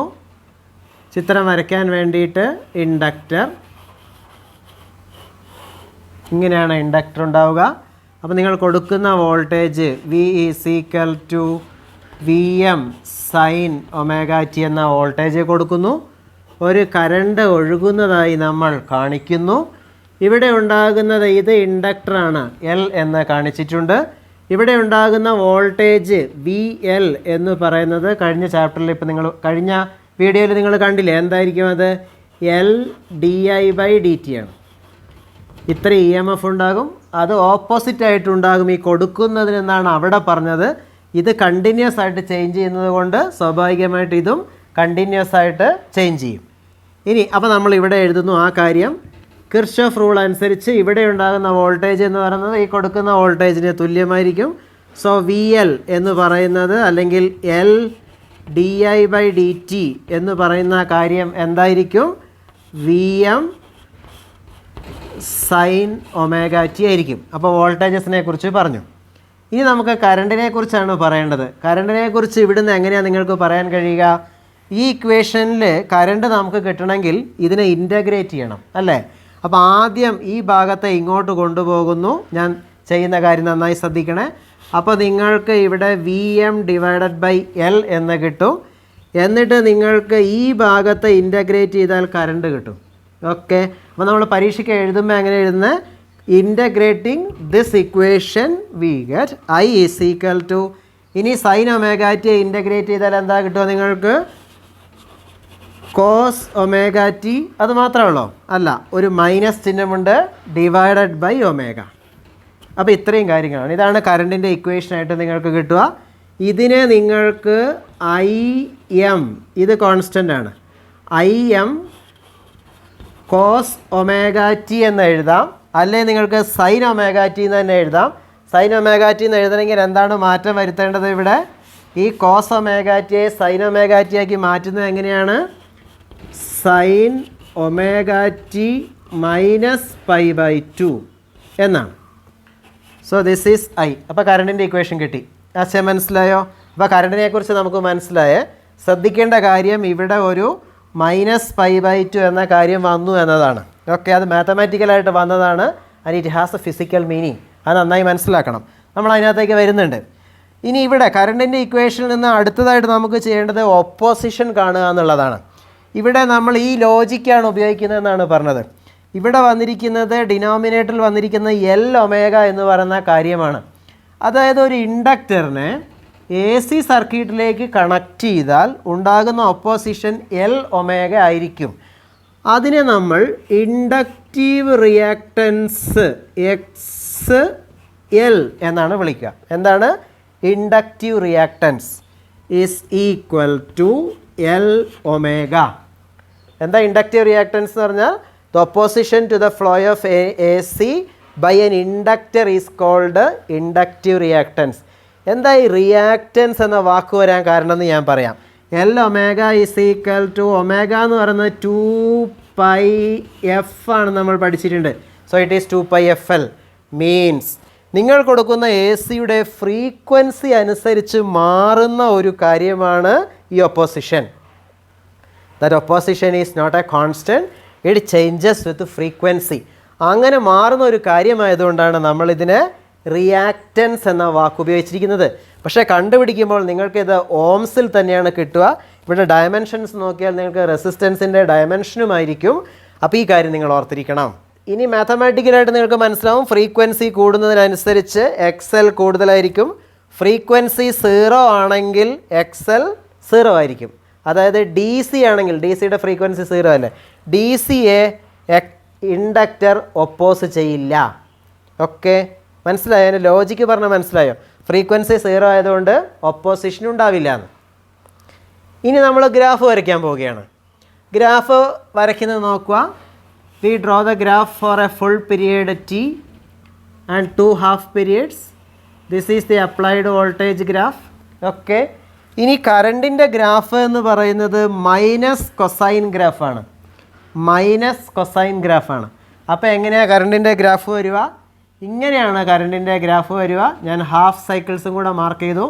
മൈനസ് കോസ് തീറ്റ, അതായത് കോസ് തീറ്റയുടെ ഗ്രാഫ് എന്താണെന്ന് നോക്കുക, അതിനെ മൈനസ് ആക്കുക. ഓരോ സ്ഥലത്തും മൈനസ് ആക്കി വയ്ക്കുക. കോസ് തീറ്റയുടെ ഗ്രാഫാണ് ഇങ്ങനെയാണല്ലോ വരയ്ക്കുക അല്ലേ. അതിനെ മൈനസ് ആക്കി കഴിഞ്ഞാൽ അപ്പോൾ എങ്ങനെയാണ് വരയ്ക്കുക? ഇങ്ങനെ ആയിരിക്കും വരയ്ക്കുക, ഇങ്ങനെ. ഓക്കെ, അപ്പോൾ ഇത് വോൾട്ടേജിൻ്റെ ഗ്രാഫ്, ഇത് കറണ്ടിൻ്റെ ഗ്രാഫ്. എന്താ വ്യത്യാസം നോക്കിക്കേ. നേരത്തെ പറഞ്ഞതിൽ നിന്ന് വ്യത്യാസമുണ്ടല്ലേ. ഇത് തുടങ്ങുന്നത് നോക്കുക. നിങ്ങൾ വോൾട്ടേജ് കൊടുത്ത് തുടങ്ങി വോൾട്ടേജ് ഉയരുന്നതിനനുസരിച്ച് കറണ്ടിന് എന്താ കാര്യം നോക്കുക. കറണ്ട് ഓപ്പോസിറ്റാണ്. വോൾട്ടേജ് 0 ആയിരിക്കുമ്പോൾ കറണ്ട് മാക്സിമം ആണ്. ശ്രദ്ധിക്കണേ, അത് ഈ സർക്യൂട്ടിൽ നോക്കിയാൽ നിങ്ങൾക്ക് മനസ്സിലാവും. ഇവിടുന്ന് വോൾട്ടേജ് അങ്ങോട്ട് കൊടുക്കാൻ തുടങ്ങുമ്പോൾ ഇവിടെ ബാക്ക് EMF ഉണ്ടാകുമെന്നാണ് പറഞ്ഞത്. ഓക്കെ, അപ്പോൾ ഇവിടെ വോൾട്ടേജ് ഒന്ന് കൊടുക്കുന്ന സമയത്ത്, ജസ്റ്റ് കൊടുക്കുന്ന സമയത്ത് എന്തായിരിക്കും? ഇവിടെ മാക്സിമം ഇലക്ട്രോണുകൾക്ക് ഫ്ലോ ചെയ്യാൻ പറ്റും അല്ലേ. അപ്പോൾ മാക്സിമം കറണ്ടിന് സാധ്യതയുണ്ട്. ഇനി ഈ വോൾട്ടേജ് കൂടിക്കൂടി വരുന്നതിനനുസരിച്ച് ഇവിടെ വോൾട്ടേജ് ബിൽഡ് ചെയ്ത് വന്നിട്ടുണ്ട്, ഇലക്ട്രോണുകൾ ഡിസ്പ്ലേസ് ചെയ്യപ്പെട്ടിട്ടുണ്ട്. ഓക്കെ, ഇനി അടുത്ത കാര്യം മനസ്സിലാക്കേണ്ടത്, ഇവിടുന്ന് കറണ്ട് കൂടുമ്പം, വോൾട്ടേജ് കൂടുന്ന സമയത്ത് ഇവിടെ ഇലക്ട്രോണുകൾ ഇവിടേക്ക് പോസിറ്റീവ് ആവും. അതാ ബാക്ക് EMF എന്ന് പറഞ്ഞത്. അത് മാക്സിമം ആയിരിക്കും. ഓക്കെ, അപ്പോൾ കറണ്ട് അങ്ങോട്ട് ഒഴുക്കാൻ ശ്രമിക്കുമ്പോൾ ബാക്ക് EMF വരണമെങ്കിൽ ഈ കോയിലിൽ അപ്പോൾ ഇവിടെ സർക്യൂട്ട് എന്ന് പറയാനുള്ളൂ, ആ കോയിലിലെ കറണ്ട് ഓപ്പോസിറ്റ് ആയിരിക്കും. അതാണ് ഇങ്ങനെ വന്നത്. നിങ്ങൾക്കത് ഒന്നുകൂടെ ആലോചിച്ചാൽ നന്നായിട്ട് മനസ്സിലാവും. അങ്ങനെ മനസ്സിലാകുന്നില്ലെങ്കിലും കുഴപ്പമില്ല, കാര്യമാക്കണ്ട. ഓക്കെ, കുട്ടികൾക്ക് അതൊരു സംശയം ഉണ്ടാകാൻ സാധ്യതയുള്ളൊരു മേഖലയാണ്. എന്താണ് കറണ്ട് ഇങ്ങനെയാണ് എന്ന് മനസ്സിലാക്കുക, കാരണം അതിൻ്റെ ഇക്വേഷൻ ഇങ്ങനെ ഉണ്ടല്ലോ. ഓക്കെ, ഇനി അടുത്ത കാര്യം നോക്കിക്കേ. ഇത് അപ്പോൾ ഇൻ ഫേസ് അല്ല എന്ന് നമുക്ക് മനസ്സിലായി. ഇത് ശരിക്കും എത്ര ഫേസാണ് ചേഞ്ച് എന്ന് മനസ്സിലാക്കണമെങ്കിൽ ഇവിടെ നോക്കിയാൽ നമുക്ക് മനസ്സിലാവും. π/2 ഔട്ട് ഓഫ് ഫേസ് ആണ്. ഓക്കെ, അപ്പോൾ voltage and current, applied voltage and circuit current എന്നാണ് കൃത്യമായിട്ട് പറയേണ്ടത്. Applied voltage and circuit current are out of phase, ഒരേ ഫേസിലല്ല. ഇനി എങ്ങനെയാണുള്ളത്? വോൾട്ടേജ് കൂടാൻ തുടങ്ങുമ്പോൾ കറണ്ട് പുറകിൽ മാക്സിമമാണ്. എന്ന് വെച്ചാൽ വോൾട്ടേജ് 0 ആകുമ്പോൾ കറണ്ട് മൈനസിൽ മാക്സിമമാണ്. എന്ന് വെച്ചാൽ they are out of phase by 90 degrees. അല്ലെങ്കിൽ ഇങ്ങനെ നമ്മൾ പറയാം, കറണ്ട് പിന്നിലായിപ്പോയി. വോൾട്ടേജ് കൂടുമ്പോൾ കറണ്ട് കൂടിക്കൂടി വരുന്നതേ ഉള്ളൂ, ഓപ്പോസിറ്റിൽ നിന്ന് വന്നെത്തണം. എന്ന് വെച്ചാൽ കറണ്ട് പുറകിലാണ്. ആ കാര്യം നിങ്ങൾ ഓർക്കണം. അപ്പോൾ നമ്മൾ എങ്ങനെയാണ് അത് ഫേസർ ഡയഗ്രത്തിൽ വരയ്ക്കുക നോക്കാം. ഇങ്ങനെയാണ് ഫേസർ ഡയഗ്രത്തിൽ വരയ്ക്കുക. കറണ്ട് ഫേസർ ഇങ്ങനെയാണെങ്കിൽ ഇത് ആൻറ്റി ക്ലോക്ക് വൈസായി തിരിയുന്നതാണെന്നാണ് പറഞ്ഞത്. ഇത് നിങ്ങൾ കറണ്ട് ഫേസറായിട്ട് വരച്ചാൽ വോൾട്ടേജ് ഫേസർ എങ്ങനെയായിരിക്കും വരയ്ക്കേണ്ടത്? കറണ്ട് പുറകിലാണെന്നാണ് പറഞ്ഞത്. ഇത് ആൻറ്റി ക്ലോക്ക് വൈസായി തിരിയുന്നതാണെന്നാണ് പറഞ്ഞത്. 90 ഡിഗ്രി പുറകിലാണെന്നാണ് പറഞ്ഞത്. അപ്പോൾ എങ്ങനെയാണ് വരയ്ക്കുക? അപ്പോൾ ഇവിടെ ആയിരിക്കും വോൾട്ടേജ് വരയ്ക്കേണ്ടത്, VM. ഇതാണ് ഫേസ് ആംഗിൾ ഫൈ. അത് ഇവിടെ π/2 ആണ്. ഒന്നുകിൽ നിങ്ങൾക്ക് ഇങ്ങനെ വരയ്ക്കാം, അല്ലെങ്കിലോ വേറൊരു രീതിയിൽ എങ്ങനെയാണ് വരയ്ക്കുക? നിങ്ങൾ വോൾട്ടേജ് ഫേസറിനെ ആദ്യം വരച്ചാൽ കറണ്ട് പുറകിലാണെന്ന് കാണിക്കാൻ ഇങ്ങോട്ട് വരയ്ക്കേണ്ടി വരും. I hope you understood that idea. Okay. അപ്പം ഒരു ഇൻഡക്റ്റർ ഒരു AC സർക്യൂട്ടിൽ ചെയ്യുന്ന കാര്യം എന്താണ്? ശരിക്കും വോൾട്ടേജിനെയും കറണ്ടിനെയും ഒരേ ഫേസിൽ നിന്ന് മാറ്റുന്നു, ഒരാളെ പുറകിലാക്കും. ആരെയാണ് പുറകിലാക്കുന്നത്? കറണ്ടിനെയാണ് പുറകിലാക്കുന്നത്. ഈ കാര്യം നിങ്ങൾ ഓർത്തിരിക്കണം. ഇനി ഇവിടെ ഉണ്ടാകുന്ന പവറിനെ കുറിച്ച് നമുക്ക് പറയാം. ആദ്യം നമ്മൾ ഇൻസ്റ്റൻറ്റേനിയസ് പവറിനെ കുറിച്ച് പറയുന്നു. P instantaneous is equal to VI എന്ന ഇക്വേഷൻ നമ്മൾ ഉപയോഗിക്കുന്നു. V എത്രയാ? VM sin omega T. VM sin omega T. I എത്രയാണ്? ഇനി I സബ്സ്റ്റിറ്റ്യൂട്ട് ചെയ്യുക. I സബ്സ്റ്റിറ്റ്യൂട്ട് ചെയ്യുമ്പോൾ എത്രയാണ് കിട്ടുന്നത്? മൈനസ് ഉണ്ട് ഇവിടെ. IM ഞാൻ ഈ ഇക്വേഷൻ തന്നെ സബ്സ്റ്റിറ്റ്യൂട്ട് ചെയ്യുന്നു. Cos omega T. ഇത് ഇൻസ്റ്റൻറ്റേനിയസ് വാല്യൂ ആണ്. ഇനി average value P average is equal to, ഇത് ശ്രദ്ധിച്ച് മനസ്സിലാക്കണേ. ഇവിടെ നമുക്ക് VM IM അതൊന്നിച്ചെടുക്കുന്നു ഞാൻ. VM IM. ഇനി sine omega T cos omega T എന്ന് വന്നിട്ടുണ്ട്. മൈനസ് ചിഹ്നത്തിനെ ഞാനിവിടെ റീറ്റെയിൻ ചെയ്യുന്നു. Sine omega T cos omega T എന്ന് പറയുമ്പോൾ എനിക്ക് ഒരു സൈൻ 2θ എന്ന് എഴുതാനുള്ള ടെൻഡൻസി ഉണ്ട്. അപ്പോൾ അതിന് ഇവിടെ ഒരു 2 കുറവുണ്ട്. ഞാനത് ഇവിടെ കൊടുത്തു. എന്നിട്ട് ഇതിനെ ഞാൻ സൈൻ 2 ഒമേഗ ടി എന്ന് എഴുതി. ഓക്കെ. ഇത് കണ്ടുപിടിക്കുമ്പോൾ നിങ്ങൾക്ക് കിട്ടുന്നത്, ഇതിൻ്റെ ആവറേജ് കണ്ടുപിടിക്കുമ്പോൾ ഈ ഫസ്റ്റ് പാർട്ടിൻ്റെ ആവറേജും കാണണം, സെക്കൻഡ് പാർട്ടിൻ്റെ ആവറേജും കാണണം. സെക്കൻഡ് പാർട്ടിൻ്റെ ആവറേജ് എന്ന് വെച്ചാൽ സൈൻ തീറ്റയുടെ ആവറേജാണ്. അത് 0 ആണ്. സൈൻ തീറ്റയുടെ ആവറേജ് 0 ആകുമ്പോൾ ഈ പാർട്ട് 0 ആകുമ്പോൾ ഇതിനെ മൾട്ടിപ്ലൈ ചെയ്തിട്ട് 0 എന്ന് വരും. That is again to be noted carefully. എന്താ ഈ 0 വരാൻ കാരണം? നിങ്ങൾ ശ്രദ്ധിക്കുക. ഇവിടെ ഈ ഇക്വേഷൻ നോക്കിയാൽ അല്ലെങ്കിൽ ഈ ഗ്രാഫ് നോക്കിയാൽ നിങ്ങൾക്ക് മനസ്സിലാവുന്ന കാര്യമാണ് അത്. ഇത് ഒരു ഫുൾ സൈക്കിളാണ്. ഇത്രയുമാണ് ഒരു ഫുൾ സൈക്കിൾ. നന്നായി മനസ്സിലാക്കണം.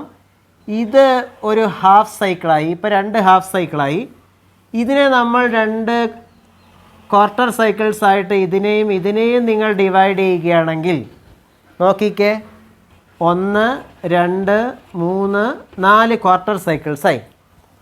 ഇവിടെ V പോസിറ്റീവാണ്, I നെഗറ്റീവാണ്. അപ്പോൾ പവർ നെഗറ്റീവാണ്.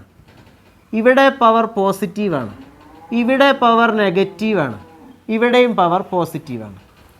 ഓക്കെ. പോസിറ്റീവ് പവർ എന്ന് പറഞ്ഞാൽ അങ്ങോട്ട് എടുക്കുന്നുവെന്നും നെഗറ്റീവ് പവർ എന്ന് വെച്ചാൽ ഇങ്ങോട്ട് കൊടുക്കുന്നുവെന്ന് നിങ്ങൾ സങ്കല്പിക്കുകയാണെങ്കിൽ 2 പോസിറ്റീവ് ഹാഫ് ക്വാർട്ടർ സൈക്കിളും 2 നെഗറ്റീവ് ക്വാർട്ടർ സൈക്കിൾസും ഉള്ളത്. എന്ന് വെച്ചാൽ ഒരു ക്വാർട്ടർ സൈക്കിളിൽ ഇൻഡക്റ്റർ ഇവിടുന്ന് എനർജി എടുത്ത് ഇവിടെ മാഗ്നറ്റിക് ഫീൽഡിനെ ഉണ്ടാക്കുന്നു. അടുത്ത ക്വാർട്ടർ സൈക്കിളിൽ ആ മാഗ്നറ്റിക് ഫീൽഡിലുള്ള എനർജിയെ ഇങ്ങോട്ട് തിരിച്ചു കൊടുക്കുന്നു. അകത്താണ് മാഗ്നറ്റിക് ഫീൽഡ് ഉള്ളത്. നമ്മളിങ്ങനെ മാഗ്നറ്റിക് ഫീൽഡ് വരയ്ക്കുന്നു എന്ന് മാത്രമേ ഉള്ളൂ. അപ്പോൾ ഒരു ക്വാർട്ടർ സൈക്കിളിൽ എനർജിയെ എടുക്കുക, അടുത്ത ക്വാർട്ടർ സൈക്കിളിൽ തിരിച്ചു കൊടുക്കുക. ഇങ്ങനെയാണ് ചെയ്യുന്നത്. അല്ലാതെ ഇൻഡക്റ്റർ എനർജിയെ യൂസ് ചെയ്യുന്നില്ല. അപ്പോൾ മനോഹരമായൊരു ഉപകരണമാണിത്. നിങ്ങൾ ശ്രദ്ധിക്കണം. ഈ ഇൻഡക്റ്ററിലൂടെയുള്ള കറണ്ടിനെ നമ്മൾ വാട്ട്ലെസ് കറണ്ട് എന്നാണ് പറയുക. Wattless current. എന്താ വാട്ടില്ലാത്ത കറണ്ട് എന്ന് പറഞ്ഞാൽ അർത്ഥം? പവർ ഇല്ലാത്ത കറണ്ട് എന്നാണ് അർത്ഥം. എന്താ കാരണം? ഒരു ക്വാർട്ടർ സൈക്കിളിൽ എനർജിയെ എടുക്കുന്നു, അടുത്ത ക്വാർട്ടർ സൈക്കിളിൽ തിരിച്ചു കൊടുക്കുന്നു. എനർജിയെ കൺസ്യൂം ചെയ്യാതെ, ശ്രദ്ധിക്കണേ, എനർജിയെ കൺസ്യൂം ചെയ്യാതെ കറണ്ടിനെ ഒപ്പോസ് ചെയ്യുന്ന ഒരു ഡിവൈസാണ് ഇൻഡക്റ്റർ. അപ്പോൾ ഇൻഡക്റ്ററിന് പ്രാധാന്യമുണ്ട്. ഓക്കെ. ആ ഫേസ് മാറ്റുന്നു എന്ന കാര്യത്തെയാണ് നമ്മൾ ഇൻഡക്റ്റീവ് ഇഫക്റ്റ് എന്ന് പറയുന്നത്. Inductive effect. അപ്പോൾ ഒരു ഇൻഡക്ടർ എന്താണ് സർക്യൂട്ടിൽ ചെയ്യുക എന്ന് ചോദിച്ചാൽ 2 കാര്യങ്ങളാണ് ചെയ്യാൻ നമുക്ക് പറയാം. ഒന്ന്, കറണ്ട് വോൾട്ടേജ് ഫേസ് മാറ്റുന്നു, കറണ്ടിനെ പിന്നിലാക്കുന്നു. രണ്ടാമത്തെ കാര്യം, എനർജി കൺസ്യൂം ചെയ്യാതെ കറണ്ടിനെ ഒപ്പോസ് ചെയ്യുന്നു. രസകരമല്ലേ ഇൻഡക്ടർ? ഇൻഡക്ടർ ഉൾക്കൊള്ളുന്ന ഒരു എക്സാമ്പിളും ചെയ്യുന്നത് നല്ലതാണ്. നമ്മൾ ടെക്സ്റ്റ് ബുക്കിൽ ഒരു വർക്ക്ഡ് ഔട്ട് എക്സാമ്പിൾസിൻ്റെ നമ്പർ കാണിക്കുന്നുണ്ട്. നിങ്ങൾ ആ നമ്പറിലുള്ള എക്സാമ്പിൾ കൂടെ ചെയ്തിട്ട് വേണം, എളുപ്പത്തിൽ നിങ്ങൾക്ക് മനസ്സിലാവും ചെയ്തു കഴിഞ്ഞാൽ. അത് ചെയ്തിട്ട് വേണം നിങ്ങൾ വീഡിയോയുടെ അടുത്ത പാർട്ട് കാണാൻ. അപ്പോഴാണ് നിങ്ങളിത് കൂടുതൽ നന്നായി മനസ്സിലാവുക. ഓക്കെ, ഇനി നമ്മൾ കപ്പാസിറ്ററിലേക്ക് പോവാം. ഇനി നമ്മൾ കപ്പാസിറ്ററുള്ള സർക്യൂട്ടിൻ്റെ അനാലിസിസ്. അപ്പോൾ നമ്മളുടെ മൗൾഡ് നമ്മൾ മാറ്റിയിട്ടില്ല. വീണ്ടും നമ്മൾ AC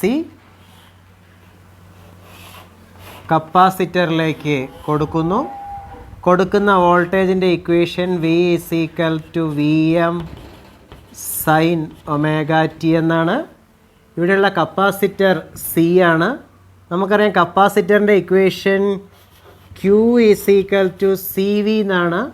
അപ്പോൾ ഇവിടെ ഉണ്ടാകുന്ന V എന്ന് പറയുന്നത് VC, voltage across the capacitor എന്ന് പറയുന്നത് Q/C ആണ്. Q/C എന്ന വോൾട്ടേജ് ആയിരിക്കും ഉണ്ടാവുക.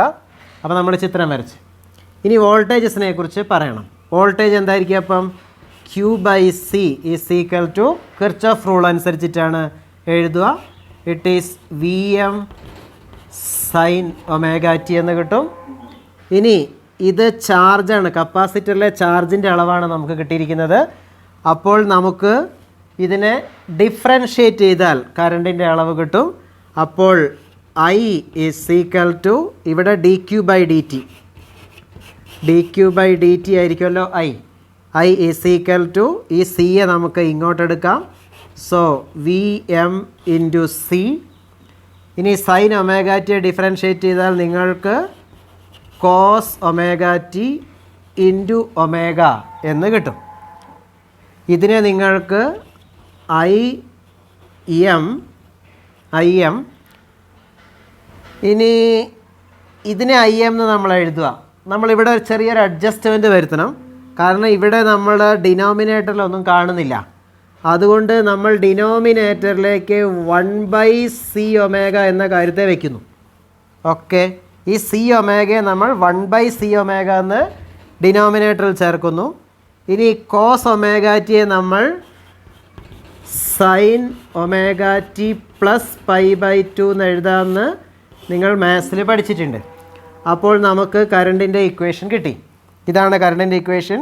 ഇവിടെയും നിങ്ങൾക്ക് ഈ Cω എന്ന് പറയുന്ന കാര്യത്തെ ഡിനോമിനേറ്ററിലേക്ക് എഴുതാം. അപ്പോൾ കറണ്ടിൻ്റെ ഇക്വേഷൻ നമുക്ക് കിട്ടി. ഇനി നമുക്ക് വേണ്ട എന്താണ്? ഇനി വേണ്ടത് ഒപ്പോസിഷനാണ്. Opposition to the flow of AC by a capacitor is called capacitive reactance. XC എന്നാണ് നമ്മൾ എഴുതുക. XC =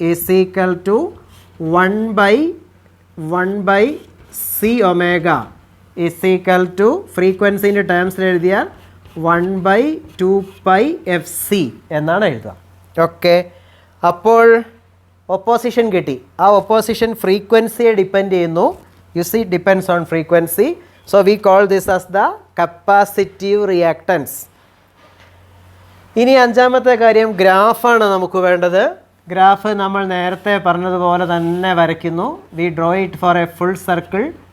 I mark 4 quarter cycles.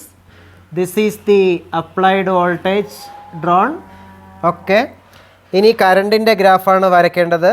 കറണ്ടിൻ്റെ graph വരച്ച് കഴിയുമ്പോൾ നിങ്ങൾക്ക് ഇത് ആണ് Im എന്നാണ് പറഞ്ഞത്. Im cos ωt എന്നാണ് കിട്ടുന്നത്. So current is a cosine graph, a perfect cosine graph. So I am drawing it here. Cos ഗ്രാഫായിട്ടാണ് വരേണ്ടത്. ഇങ്ങനെ വരുന്നു. ഓക്കെ, അപ്പോൾ ഇത് കറണ്ടിൻ്റെ ഗ്രാഫാണ്. ഇത് അപ്ലൈഡ് വോൾട്ടേജിൻ്റെ ഗ്രാഫാണ്. നോക്കിയാൽ നിങ്ങൾക്ക് മനസ്സിലാവും. ഈ ഇക്വേഷൻ നോക്കിയാൽ നിങ്ങൾക്ക് ഫേസ് എങ്ങനെയാണെന്ന് മനസ്സിലാവും. നോക്കിക്കേ, കറണ്ട് 90 ഡിഗ്രി മുന്നിലാണ്. ഇവിടെ നോക്കിയാൽ നിങ്ങൾക്കത് മനസ്സിലാവും. നിങ്ങളൊരു വോൾട്ടേജ് കൊടുക്കുന്നു. ആ വോൾട്ടേജ് 0 ആകുമ്പോൾ തന്നെ കപ്പാസിറ്ററിൽ കറണ്ടുണ്ട്. ഇവിടെ ശ്രദ്ധിക്കേണ്ട ഒരു കാര്യമുണ്ട്. കപ്പാസിറ്ററിലൂടെ ഉള്ള കറണ്ട് എന്നാണ് നമ്മൾ പറയുന്നത് എങ്കിലും കപ്പാസിറ്ററിനകത്തോടെ കടന്ന് കറണ്ട് ഒഴുകുന്നുണ്ടോ? ഇല്ല. എന്താ സംഭവിക്കുന്നത് അവിടെ? ഈ കപ്പാസിറ്റർ ചാർജ് ചെയ്യപ്പെടുന്നു, ഡിസ്ചാർജ് ചെയ്യപ്പെടുന്നു, ചാർജ് ചെയ്യപ്പെടുന്നു, ഡിസ്ചാർജ് ചെയ്യപ്പെടുന്നു. ഇതാണ് സംഭവിക്കുന്നത്. നമ്മൾ 4 ക്വാർട്ടർ സൈക്കിൾസ് ആയിട്ട് ഇതിനെ മാറ്റുകയാണെങ്കിൽ നോക്കിക്കേ, 4 ക്വാർട്ടർ സൈക്കിൾസ് ആയിട്ട് ഇതിനെ മാറ്റുകയാണെങ്കിൽ എന്താ സംഭവിക്കുന്നത് നോക്കിക്കേ. ഒന്നാമത്തെ ക്വാർട്ടർ സൈക്കിളിൽ നിങ്ങൾ വോൾട്ടേജ് അങ്ങോട്ട് കൊടുക്കുന്നു. വോൾട്ടേജ് അങ്ങോട്ട് കൊടുക്കുന്നു എന്ന് പറഞ്ഞാൽ എന്താ അർത്ഥം? കപ്പാസിറ്റർ ചാർജ് ചെയ്യപ്പെടുന്നു എന്നാണ് അർത്ഥം. So this is a charging quarter cycle. Okay, ആ ചാർജിങ് കറണ്ട് സ്വാഭാവികമായിട്ടും ചാർജിങ്ങിൻ്റെ തുടക്കത്തിൽ മാക്സിമം ആയിരിക്കും. അതാണ് ഇവിടെ അത് മാക്സിമം ആകുന്നത്. ഇനി നിങ്ങളുടെ വോൾട്ടേജ് മാക്സിമം ആകുമ്പോഴത്തേക്കും ചാർജിങ് കറണ്ട് 0 ആയിട്ടുണ്ടാവും, അതായത് ചാർജിങ് നിന്ന് പോയിട്ടുണ്ടാവും. ഇനി വോൾട്ടേജ് കുറയാൻ തുടങ്ങുമ്പോഴത്തേക്കും this is a discharging session. Okay, so this is a charging quarter cycle, discharging quarter cycle, charging and discharging. ഇങ്ങനെയുള്ള 4 ക്വാർട്ടർ സൈക്കിൾസ് ആണുള്ളത്. 2 ചാർജിങ്ങും 2 ഡിസ്ചാർജിങ്ങുമാണ് അപ്പോൾ ശരിക്കും കപ്പാസിറ്ററിൽ നടക്കുന്നത്. അപ്പോൾ നിങ്ങൾ വോൾട്ടേജ് കൊടുക്കുമ്പോഴത്തേക്കും കറണ്ട് മാക്സിമം ആയിട്ടുണ്ട് അവിടെ, എന്ന് വെച്ചാൽ കറണ്ട് മുന്നിലാണ്. അപ്പോൾ ഒരു കപ്പാസിറ്ററിനെ AC സർക്യൂട്ടിൽ കണക്ട് ചെയ്താൽ എന്താ സംഭവിക്കുന്നത്? കപ്പാസിറ്റർ ഒപ്പോസ് ചെയ്യുന്നു, ഒപ്പം ഫേസ് മാറ്റി കറണ്ടിനെ മുന്നിലാക്കുന്നു. അപ്പോൾ ഫേസർ ഡയഗ്രത്തിൽ നിങ്ങൾ ഇവിടെയാണ് കറണ്ട് ഫേസർ വരയ്ക്കുന്നത് എങ്കിൽ സ്വാഭാവികമായിട്ടും വോൾട്ടേജ് ഫേസർ താഴോട്ടായിരിക്കും വരയ്ക്കുക. ഫേസ് ആംഗിൾ φ = π/2 ആയിരിക്കും. ഒന്നുകിൽ ഇങ്ങനെ വരയ്ക്കാം, അല്ലെങ്കിൽ നിങ്ങൾക്ക് എങ്ങനെയാണ് വരയ്ക്കാവുന്നത്? വോൾട്ടേജ് ആണ് നിങ്ങൾ ആദ്യം വരയ്ക്കുന്നത് എങ്കിൽ കറണ്ട് ഫേസറിനെ ഇങ്ങോട്ട് വരയ്ക്കണം. ഇതൊക്കെ നന്നായിട്ട് മനസ്സിലാകുന്നുണ്ടല്ലോ അല്ലേ? അത് പറ്റിപ്പോൾ വിഷമമില്ലാണ്ടായി, നമ്മൾ ആദ്യം പഠിച്ചല്ലേ. ഇനി ആവറേജ് പവറും കൂടെ കണ്ടുപിടിക്കാം, അതായിരിക്കും രസകരമാവുക. ആദ്യം P ഇൻസ്റ്റൻറ്റ് നമ്മൾ VI എന്ന ഇക്വേഷനാണ് ഉപയോഗിക്കുക. V എന്ന് പറയുന്നത് Vm sin ωt ആണ്. കറണ്ടിൻ്റെ ഇക്വേഷൻ Im cos ωt ആണ്. So it is Im cos ωt. നമ്മൾ ആവറേജ് പവർ കണ്ടുപിടിക്കുന്നു. ആവറേജ് പവർ കണ്ടുപിടിക്കുമ്പോൾ ഞാൻ നേരത്തെ എഴുതിയ പോലെ തന്നെ Vm × Im / 2 × sin 2ωt എന്ന് എഴുതുന്നു. sin 2θ ആയിട്ട് മാറ്റിയതാണ്. ഇനി ആവറേജ് കണ്ടുപിടിക്കാം. അപ്പോൾ ഇതിൻ്റെ ആവറേജാണ് കണ്ടുപിടിക്കേണ്ടത്. ഇതിൻ്റെ ആവറേജാണ് കണ്ടുപിടിക്കേണ്ടത്. നമ്മൾ നേരത്തെ അങ്ങനെ എഴുതണമായിരുന്നേ, നേരത്തെ വിട്ടുപോയാൽ സംശയമുണ്ട്. ദിസ് ഈസ് ഈക്വൽ ടു, ഇതിൻ്റെ ആവറേജ് കണ്ടുപിടിക്കാനില്ല, കാരണം അത് കോൺസ്റ്റൻറ്റ് വാല്യൂസാണ്, ടൈം അനുസരിച്ച് മാറുന്നില്ല. ഇതിൻ്റെ ആവറേജ് കണ്ടുപിടിക്കുമ്പോൾ സൈൻ തീറ്റയുടെ ആവറേജാണ്. നമുക്കറിയാം sine theta has A positive half cycle and A negative half cycle. Hence the average value is 0 over a complete cycle. So the average power is 0 again. Means the current through a capacitor is also a wattless current. Power ഇല്ലാത്ത കറണ്ടാണ്. അപ്പോൾ കപ്പാസിറ്ററും കൊള്ളാല്ലേ, നേരത്തെ ഇൻഡക്ടറെ പോലെ തന്നെ oppose ചെയ്യുന്നുണ്ട്, എന്നാൽ power consume ചെയ്യപ്പെടുന്നില്ല. ഇവിടെ നിങ്ങൾക്ക് മനസ്സിലാവും, ഈ ക്വാർട്ടർ സൈക്കിളിൽ കപ്പാസിറ്റർ ചാർജ്ഡ് ആയി എന്നാണ് പറഞ്ഞത്. നമുക്കറിയാം ചാർജ്ഡായ കപ്പാസിറ്ററിൽ എനർജി ഉണ്ട് എന്ന്. ഇതിൻ്റെ ഉള്ളിൽ ഇലക്ട്രിക് ഫീൽഡ് ഉണ്ടായി എനർജി ഉണ്ടാവും. So this is a charging half quarter cycle, means it is charged up. Now this is discharging, the electric field is given out. Okay, വീണ്ടും ചാർജ് ചെയ്യപ്പെടുന്നു, വീണ്ടും ഡിസ്ചാർജ് ചെയ്യപ്പെടുന്നു. അത് എളുപ്പമുള്ള കാര്യമല്ലേ? നേരത്തെ പറഞ്ഞതുപോലെ അത് മനസ്സിലാക്കണം. എല്ലാ സ്റ്റെപ്പുകളും കൃത്യമായിട്ട് എഴുതി പഠിക്കണം കേട്ടോ. അപ്പോൾ പരീക്ഷയ്ക്ക് ചോദിക്കാനുള്ള 3 പ്രധാനപ്പെട്ട കാര്യങ്ങൾ നമ്മൾ കഴിഞ്ഞു. AC through A resistor, inductor, capacitor. നന്നായിട്ട് എഴുതി പഠിച്ചോണം. ഇനി നമുക്കുള്ളത് ട്രാൻസ്ഫോമറാണ്. ട്രാൻസ്ഫോമർ നിങ്ങൾ ചെറിയ ക്ലാസ്സിൽ പഠിച്ചിട്ടുള്ളതാണ്, എന്നാലും നമ്മൾ പെട്ടെന്നൊന്ന് റിക്കളക്ട് ചെയ്യാം. ട്രാൻസ്ഫോമറിൽ നിങ്ങൾ നേരത്തെ പഠിച്ചിട്ടുണ്ട്, ഒരു പ്രൈമറി കോയിലുണ്ട്, ഓക്കെ, ഒരു സെക്കൻഡറി കോയിൽ ഉണ്ട്. ഇതിനെ ഒരു കോറിൽ ചുറ്റി വെച്ചിരിക്കുകയാണ്. ഇങ്ങനെയൊക്കെ ഓർക്കുന്നുണ്ട് നിങ്ങൾ. ഇവിടെ കൊടുക്കുന്ന വോൾട്ടേജിനെ പ്രൈമറി വോൾട്ടേജ് എന്നും, ഇവിടെ ഉണ്ടാകുന്ന കറണ്ടിനെ പ്രൈമറി കറണ്ട് എന്നും, ഇവിടെയുള്ള ചുറ്റുകളുടെ എണ്ണത്തെ പ്രൈമറി നമ്പർ ഓഫ് ടേൺസ് എന്നും പറയും. And we have similar terms for the secondary, VS, IS and NS. Okay, ഇനി ഇവിടെ AC ആണ് നമ്മൾ കൊടുക്കുക. AC ആണ് നമ്മൾ കൊടുക്കുക. ഡി സിയിൽ ട്രാൻസ്ഫോമർ വർക്ക് ചെയ്യുമോ? No, transformer cannot work on a D C. അതിൻ്റെ കാരണം പറയാം. ഇവിടെ നിങ്ങൾ എ സി കൊടുക്കുമ്പോൾ ഇവിടെ ചേഞ്ച് ഓഫ് ഫ്ലക്സ് ഉണ്ടാവും. ആ ചേഞ്ച് ഓഫ് ഫ്ലക്സ് കൊണ്ട് ഈ കോയിലിൽ, ഒരു നെയ്ബറിങ് കോയിലിൽ change of flux, change of current ഒക്കെ ഉണ്ടാകും, വോൾട്ടേജ് ഇൻഡ്യൂസ് ചെയ്യപ്പെടും. അപ്പോൾ ഈ കാര്യത്തെ നമ്മൾ മ്യൂച്വൽ ഇൻഡക്ഷൻ എന്നാണ് പറയുക. So mutual induction is the principle of A transformer. ഇനി അപ്പോൾ നമുക്കറിയാം ഇവിടെ കൊടുക്കുന്ന പവർ അതേപോലെ ഇങ്ങോട്ട് വരുമെന്നാണ് നമ്മൾ മനസ്സിലാക്കുന്നത്. അങ്ങനെയാണെങ്കിൽ ഒരു ഐഡിയൽ ട്രാൻസ്ഫോമറിൽ ആണെങ്കിൽ ഈ ഭാഗത്തെ power V P into I P, ഇതായിരിക്കും ഇവിടുത്തെ പവർ. ഇത് രണ്ടും ഐഡിയൽ ട്രാൻസ്ഫോമറിൽ ഇത് രണ്ടും ഈക്വൽ ആയിരിക്കണം. പക്ഷേ ഇവിടുന്ന് ഏതാണ്ടൊരു 95% പവർ മാത്രമേ അങ്ങോട്ട് പോവുകയുള്ളൂ. ഓക്കെ, അതിന് നമ്മൾ ട്രാൻസ്ഫോമറിന് 4 ലോസസ് ഉണ്ട്. അതും പരീക്ഷയ്ക്ക് പ്രധാനപ്പെട്ടതാണ്. ഈ ഇക്വേഷൻ നിങ്ങൾ ഓർത്തിരിക്കണം.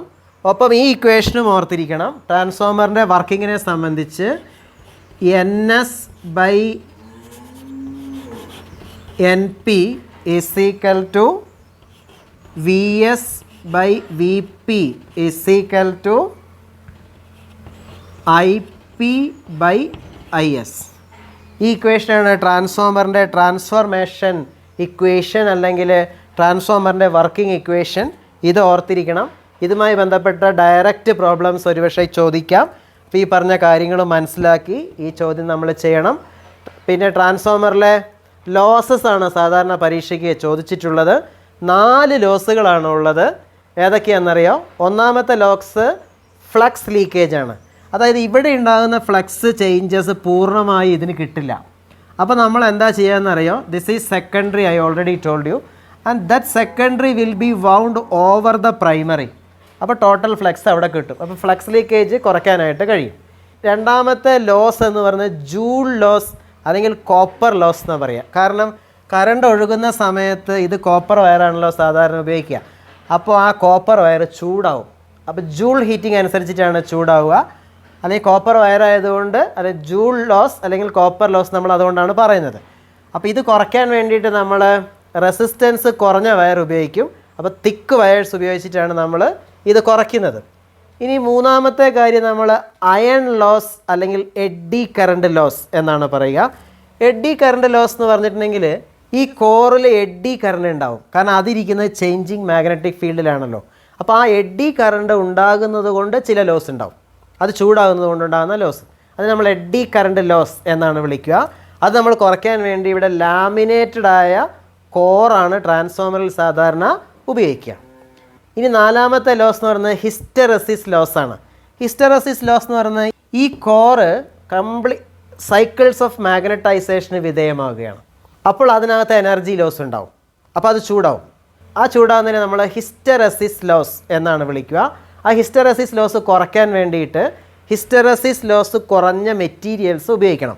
അപ്പോൾ 4 ലോസസ് ആണുള്ളത്. ആ 4 ലോസിൻ്റെ പേരും അതെങ്ങനെയാണ് കുറയ്ക്കുന്നത് എന്നുള്ള കാര്യം നിങ്ങൾ ഓർത്തിരിക്കണം. അപ്പോൾ ഇത്രയും കാര്യങ്ങളുണ്ട്. ഈ ചാപ്റ്റർ ഇവിടെ അവസാനിക്കുകയാണ്. ഇനി നമ്മൾ അടുത്ത ചാപ്റ്ററും കൂടെ ഇതിൻ്റെ കൂടെ ചെയ്യുന്നുണ്ട്, ഇലക്ട്രോ മാഗ്നറ്റിക് വേവ്സ്. അതിൽ നിന്ന് 2 കാര്യങ്ങളാണ് നമുക്ക് പഠിക്കാനുള്ളത്. ആ 2 ചെറിയ കാര്യങ്ങളെ പഠിക്കാനുള്ളൂ. ആ 2 കാര്യങ്ങളും കൂടെ പഠിച്ചു ചേർത്താൽ നമ്മുടെ ഈ വീഡിയോയിൽ നിങ്ങൾക്ക് ഫുൾ മാർക്ക് ഉറപ്പാണ്. ശ്രദ്ധിക്കുക. ഇലക്ട്രോ മാഗ്നറ്റിക് വേവ്സ് എന്നുള്ള ചാപ്റ്റർ ഭയങ്കര രസമാണ്. നിങ്ങളിത് കേൾക്ക്. ഒരു കപ്പാസിറ്ററിനെ നിങ്ങൾ ചാർജ് ചെയ്യുകയാണെന്ന് സങ്കല്പിക്കുക. ഇങ്ങനെ ചാർജ് ചെയ്യുന്ന സമയത്തുണ്ടല്ലോ, ഇവിടെ കറണ്ട് ഒഴുകും, ചാർജിങ് കറണ്ട് ഒഴുകും. ഈ ചാർജ് ചെയ്യുന്ന സമയത്ത് ഇവിടെ മാഗ്നറ്റിക് ഫീൽഡ് ഉണ്ടാകുന്നതായിട്ട് ജെയിംസ് ക്ലാർക്ക് മാക്സ്വെൽ മനസ്സിലാക്കി. അദ്ദേഹത്തിന് അത് മനസ്സിലാവാൻ കാരണമുണ്ട്. ഇങ്ങനെയാണ്, നമ്മൾ ഇങ്ങനെ ഒരു റൂള് പഠിച്ചിട്ടില്ലേ? Closed line integral B.dl = μ0 times I എന്ന് വെച്ചാൽ പ്രപഞ്ചത്തിലുള്ള എല്ലാ മാഗ്നറ്റിക് ഫീൽഡും ഉണ്ടാകുന്നത് കറണ്ടിൽ നിന്നാണ് എന്നുള്ള ആംബിയറിൻ്റെ തിയറമാണ് ഇത്. ഇവിടെ നിങ്ങൾ നോക്കിയാൽ മനസ്സിലാകുന്ന ഒരു കാര്യം നോക്ക്. ഇവിടെ മുതൽ ഇവിടെയൊക്കെ കറണ്ട് ഉണ്ട്, ഇലക്ട്രോണിൻ്റെ ഫ്ലോ കൊണ്ട്.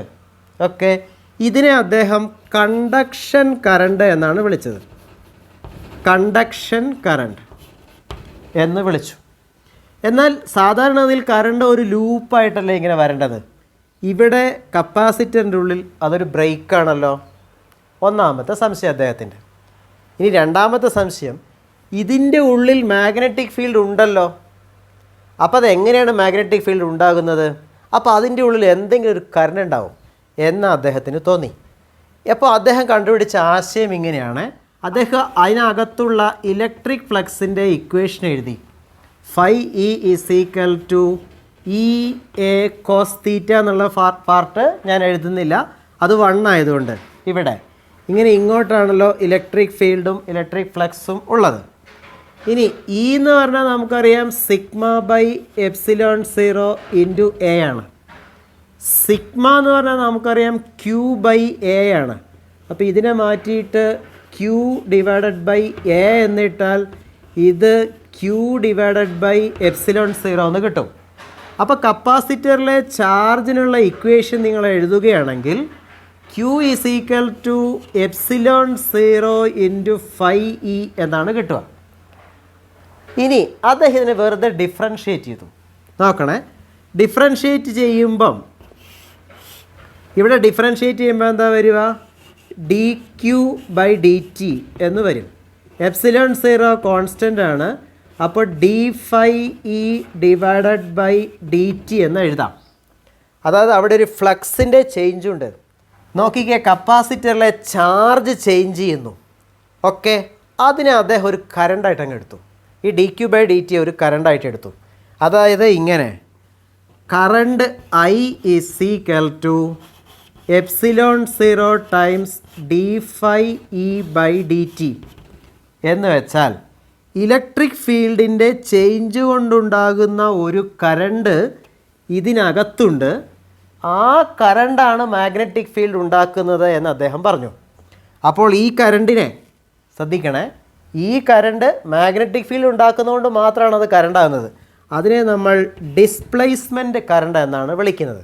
So displacement current I D is equal to epsilon 0 times the changing electric flux. So displacement current I D is equal to epsilon 0 times the change of electric flux. ശ്രദ്ധിക്കണം, ഞാൻ വീണ്ടും പറയുകയാണ്. Displacement current is a current only in the sense that it produces a magnetic field there.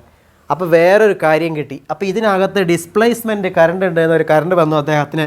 അപ്പം പുറത്തോടെയുള്ള current നമ്മൾ ഇനി മുതൽ conduction കറണ്ടിനെ I C എന്ന് വിളിക്കും. ഇത് ഐ ഡി ആണ്. അപ്പോൾ അദ്ദേഹം ഈ ആംബിയേഴ്സിൻ്റെ തിയറം മാറ്റി, ഈ ഭാഗം മാറ്റി. എന്നിട്ട് അദ്ദേഹം എന്താ എഴുതിയെന്നറിയോ? This is μ0 times I conduction plus I displacement എന്ന് തിരുത്തി. അപ്പോൾ ഇവിടെ അദ്ദേഹം കണ്ടുപിടിച്ച അടിസ്ഥാന കാര്യം എന്താ?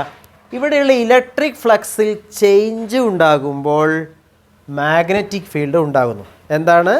Changing electric field or changing electric flux. നമ്മൾ ജനറലി ഇലക്ട്രിക് ഫീൽഡ് എന്നാണ് പറയുക. Changing electric field produces magnetic field. കാണാതെ പഠിച്ച് changing electric field produces magnetic field. അപ്പോൾ ഒരു കാര്യമുണ്ട്, നിങ്ങൾ ഓർക്കുന്നില്ലേ? V induced is equal to minus d phi B by D T എന്ന്. ഇതെന്താ?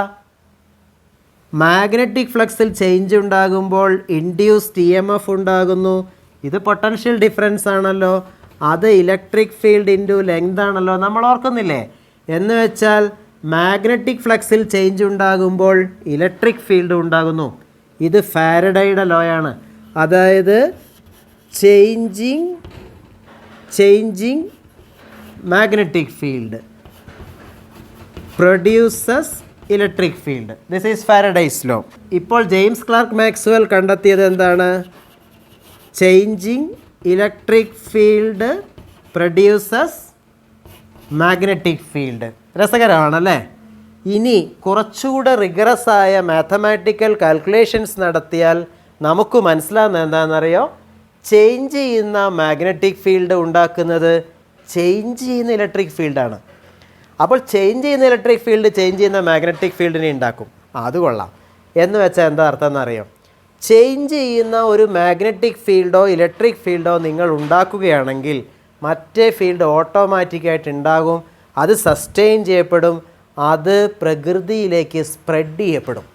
ഇതാണ് അദ്ദേഹം കണ്ടുപിടിച്ചത്. അപ്പോൾ ചേഞ്ച് ചെയ്യുന്ന ഒരു ഇലക്ട്രിക് ഫീൽഡോ മാഗ്നറ്റിക് ഫീൽഡോ നമ്മൾ എങ്ങനെ ഉണ്ടാക്കുക? It's very simple. നോക്കട്ടെ, ഫിസിക്സിൻ്റെ ഒരു അടിസ്ഥാന ആശയമാണ് പറയുന്നത്. ഒരു ചാർജ് സ്റ്റേഷനറി ആണെങ്കിൽ അതിൻ്റെ ചുറ്റും ഇലക്ട്രിക് ഫീൽഡ് ഉണ്ടാവും. ആ ചാർജ് മൂവ് ചെയ്യുകയാണെങ്കിൽ അതിൻ്റെ ചുറ്റും ഇലക്ട്രിക് ഫീൽഡും മാഗ്നറ്റിക് ഫീൽഡും ഉണ്ടാകുമെന്ന് നമ്മൾ പഠിച്ചിട്ടില്ലേ? ആ മൂവ്മെൻറ്റ് യൂണിഫോം ആണെങ്കിൽ ഉണ്ടാകുന്ന മാഗ്നറ്റിക് ഫീൽഡും കോൺസ്റ്റൻ്റ് ആയിരിക്കും. ഓക്കെ, ടൈം അനുസരിച്ചുള്ള ചേഞ്ചാണ് നമ്മൾ പറയുന്നത്. ഇനി ആ മൂവ്മെൻറ്റ് ആക്സിലറേറ്റഡ് ആണെങ്കിൽ ഉണ്ടാകുന്ന മാഗ്നറ്റിക് ഫീൽഡ് ചേഞ്ചിങ് ആണ്. ഒറ്റ വാക്കിൽ പറഞ്ഞാൽ ആക്സിലറേറ്റ് ചെയ്യപ്പെടുന്ന ഒരു ചാർജ് എന്ന് വെച്ചാൽ ഒരു ഓസിലേറ്റ് ചെയ്യുന്ന ചാർജാണ് സാധാരണ എടുക്കുക. An oscillating charge or an accelerated charge produces changing electric field and changing magnetic field. They produce each other, they sustain each other, they spread into the nature together എന്നാണ് നമുക്ക് മനസ്സിലാവുക. ഇത് ആരുടെ ആശയമാണ്? ജെയിംസ് ക്ലാർക്ക് മാക്സ്വെലിൻ്റെ ആശയമാണ്. ഇങ്ങനെ electric ഫീൽഡും magnetic ഫീൽഡും കൂടെ ഒന്നിച്ച് പോകുന്നതിനെ നമ്മൾ എന്താണ് വിളിക്കുന്നത്? ഇലക്ട്രോ മാഗ്നറ്റിക് വേവ്സ് എന്ന് വിളിക്കുക. എന്ന് വെച്ചാൽ an accelerated electric charge or an oscillating electric charge is the source of electromagnetic waves. അങ്ങനെ പോകുന്ന ഇലക്ട്രോ മാഗ്നറ്റിക് വേവ്സിനെ കുറിച്ച് കുറച്ച് കാര്യങ്ങൾ നമുക്ക് പഠിക്കാനുണ്ട്. ആ ഇലക്ട്രോ മാഗ്നറ്റിക് വേവ്സിനെ കുറിച്ചുള്ള ഏറ്റവും ആദ്യത്തെ കാര്യം എന്താണെന്നറിയോ? ഇങ്ങനെ Z ഡയറക്ഷനിലേക്കാണ്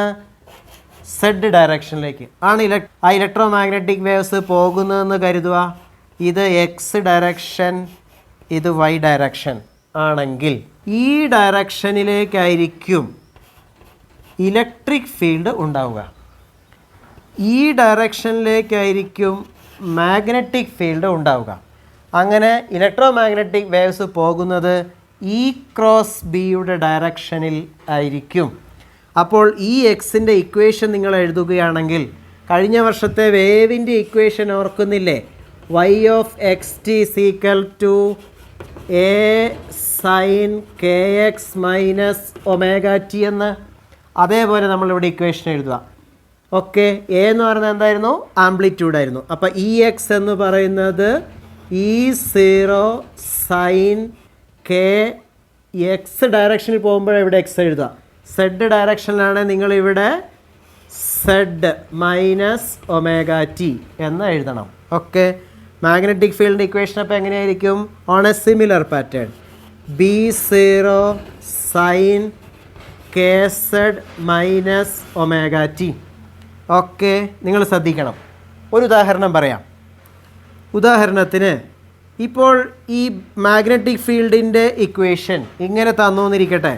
10⁻⁻5 sign 20Z minus 40T എന്ന് തന്നാൽ, ഇങ്ങനെയൊക്കെ തരാം പരീക്ഷയ്ക്ക്. ഇങ്ങനെ തന്നാൽ നിങ്ങൾ മനസ്സിലാക്കേണ്ടത് ഈ കെ സെഡിൻ്റെ കൂടെയുള്ള കാര്യമാണ്. കെ ശ്രദ്ധിക്കണം. കെ എന്ന് പറയുന്നത് 2π/λ. അപ്പോൾ നിങ്ങൾക്ക് വേവ് ലെങ്ത് കണ്ടുപിടിക്കാൻ പറഞ്ഞാൽ ഈ ഇക്വേഷൻ ഉപയോഗിച്ച് കണ്ടുപിടിക്കണം. നമ്മളിപ്പോൾ ചെയ്യുന്നില്ല, ശ്രദ്ധിക്കണേ. ഇനി ഈ ഭാഗം, അതായത് ടിയുടെ കൂടെയുള്ളത് ഒമേഗയാണ്. ഒമേഗ 2π/T അല്ലെങ്കിൽ 2πf എന്ന സബ്സ്റ്റിറ്റ്യൂട്ട് ചെയ്താൽ നിങ്ങൾക്ക് ഫ്രീക്വൻസിയും കണ്ടുപിടിക്കാം. ഈ കാര്യം ഓർക്കണം നിങ്ങൾ. ഓക്കെ, ഇനി അടുത്തൊരു പ്രധാനപ്പെട്ട കാര്യം, ഒരു ഇലക്ട്രോ മാഗ്നറ്റിക് വേവ്സിൽ ഇലക്ട്രിക് ഫീൽഡും മാഗ്നറ്റിക് ഫീൽഡും അന്യോന്യം പെർപെൻഡിക്കുലറാണ്.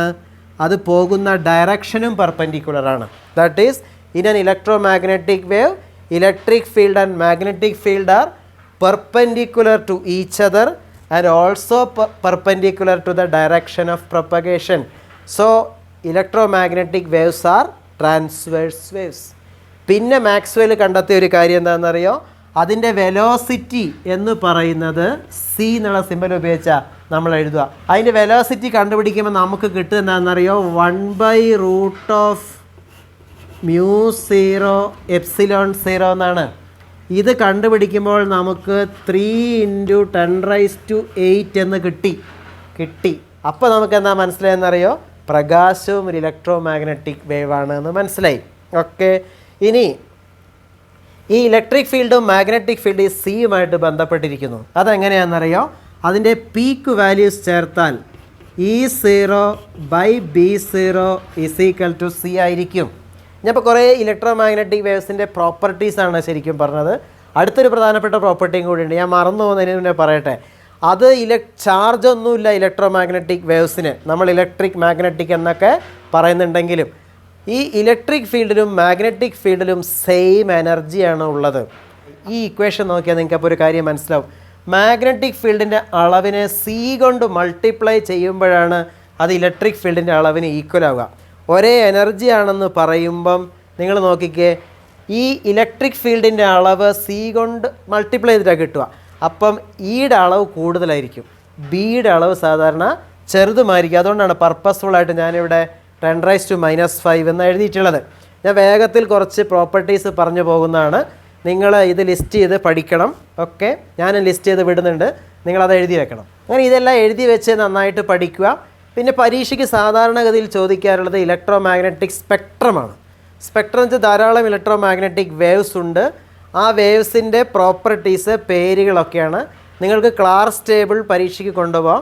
അപ്പോൾ ക്ലാസ് ടേബിളിൽ എല്ലാത്തിൻ്റെയും പേരുണ്ട്, അതിൻ്റെ ഫ്രീക്വൻസിയുടെ ഓർഡറിൽ കൊടുത്തിട്ടുണ്ട്. അപ്പോൾ നിങ്ങൾക്കത് എളുപ്പമായിരിക്കും. പിന്നെ നമ്മുടെ ബുക്കിൽ ഓരോ വേവ്സും എങ്ങനെയാണ് ഉണ്ടാക്കുന്നത്, അതിൻ്റെ ഏതാണ് ഉപയോഗങ്ങൾ എന്ന് കാണിക്കുന്ന ഒരു ലിസ്റ്റ് ഉണ്ട്. ആ കോളം നിങ്ങൾ ജസ്റ്റ് ഒന്ന് നോക്കി വെക്കണം പരീക്ഷയെ സംബന്ധിച്ച്. അതിപ്പോൾ നമ്മുടെ ഫോക്കസ് ഏരിയയിൽ ഉൾപ്പെടുത്തിയിട്ടില്ല. സാധാരണഗതിയിൽ അവിടെ നിന്നൊക്കെയാണ് പരീക്ഷയ്ക്ക് ചോദ്യങ്ങൾ ചോദിക്കാറ്. അപ്പോൾ ഇത്രയും കാര്യങ്ങളെല്ലാം പറഞ്ഞുകൊണ്ട് നമ്മൾ ഈ വീഡിയോ ഇവിടെ അവസാനിപ്പിക്കുകയാണ്. നിങ്ങൾ വീഡിയോ മറ്റുള്ളവർക്ക് ഷെയർ ചെയ്ത് കൊടുക്കണം.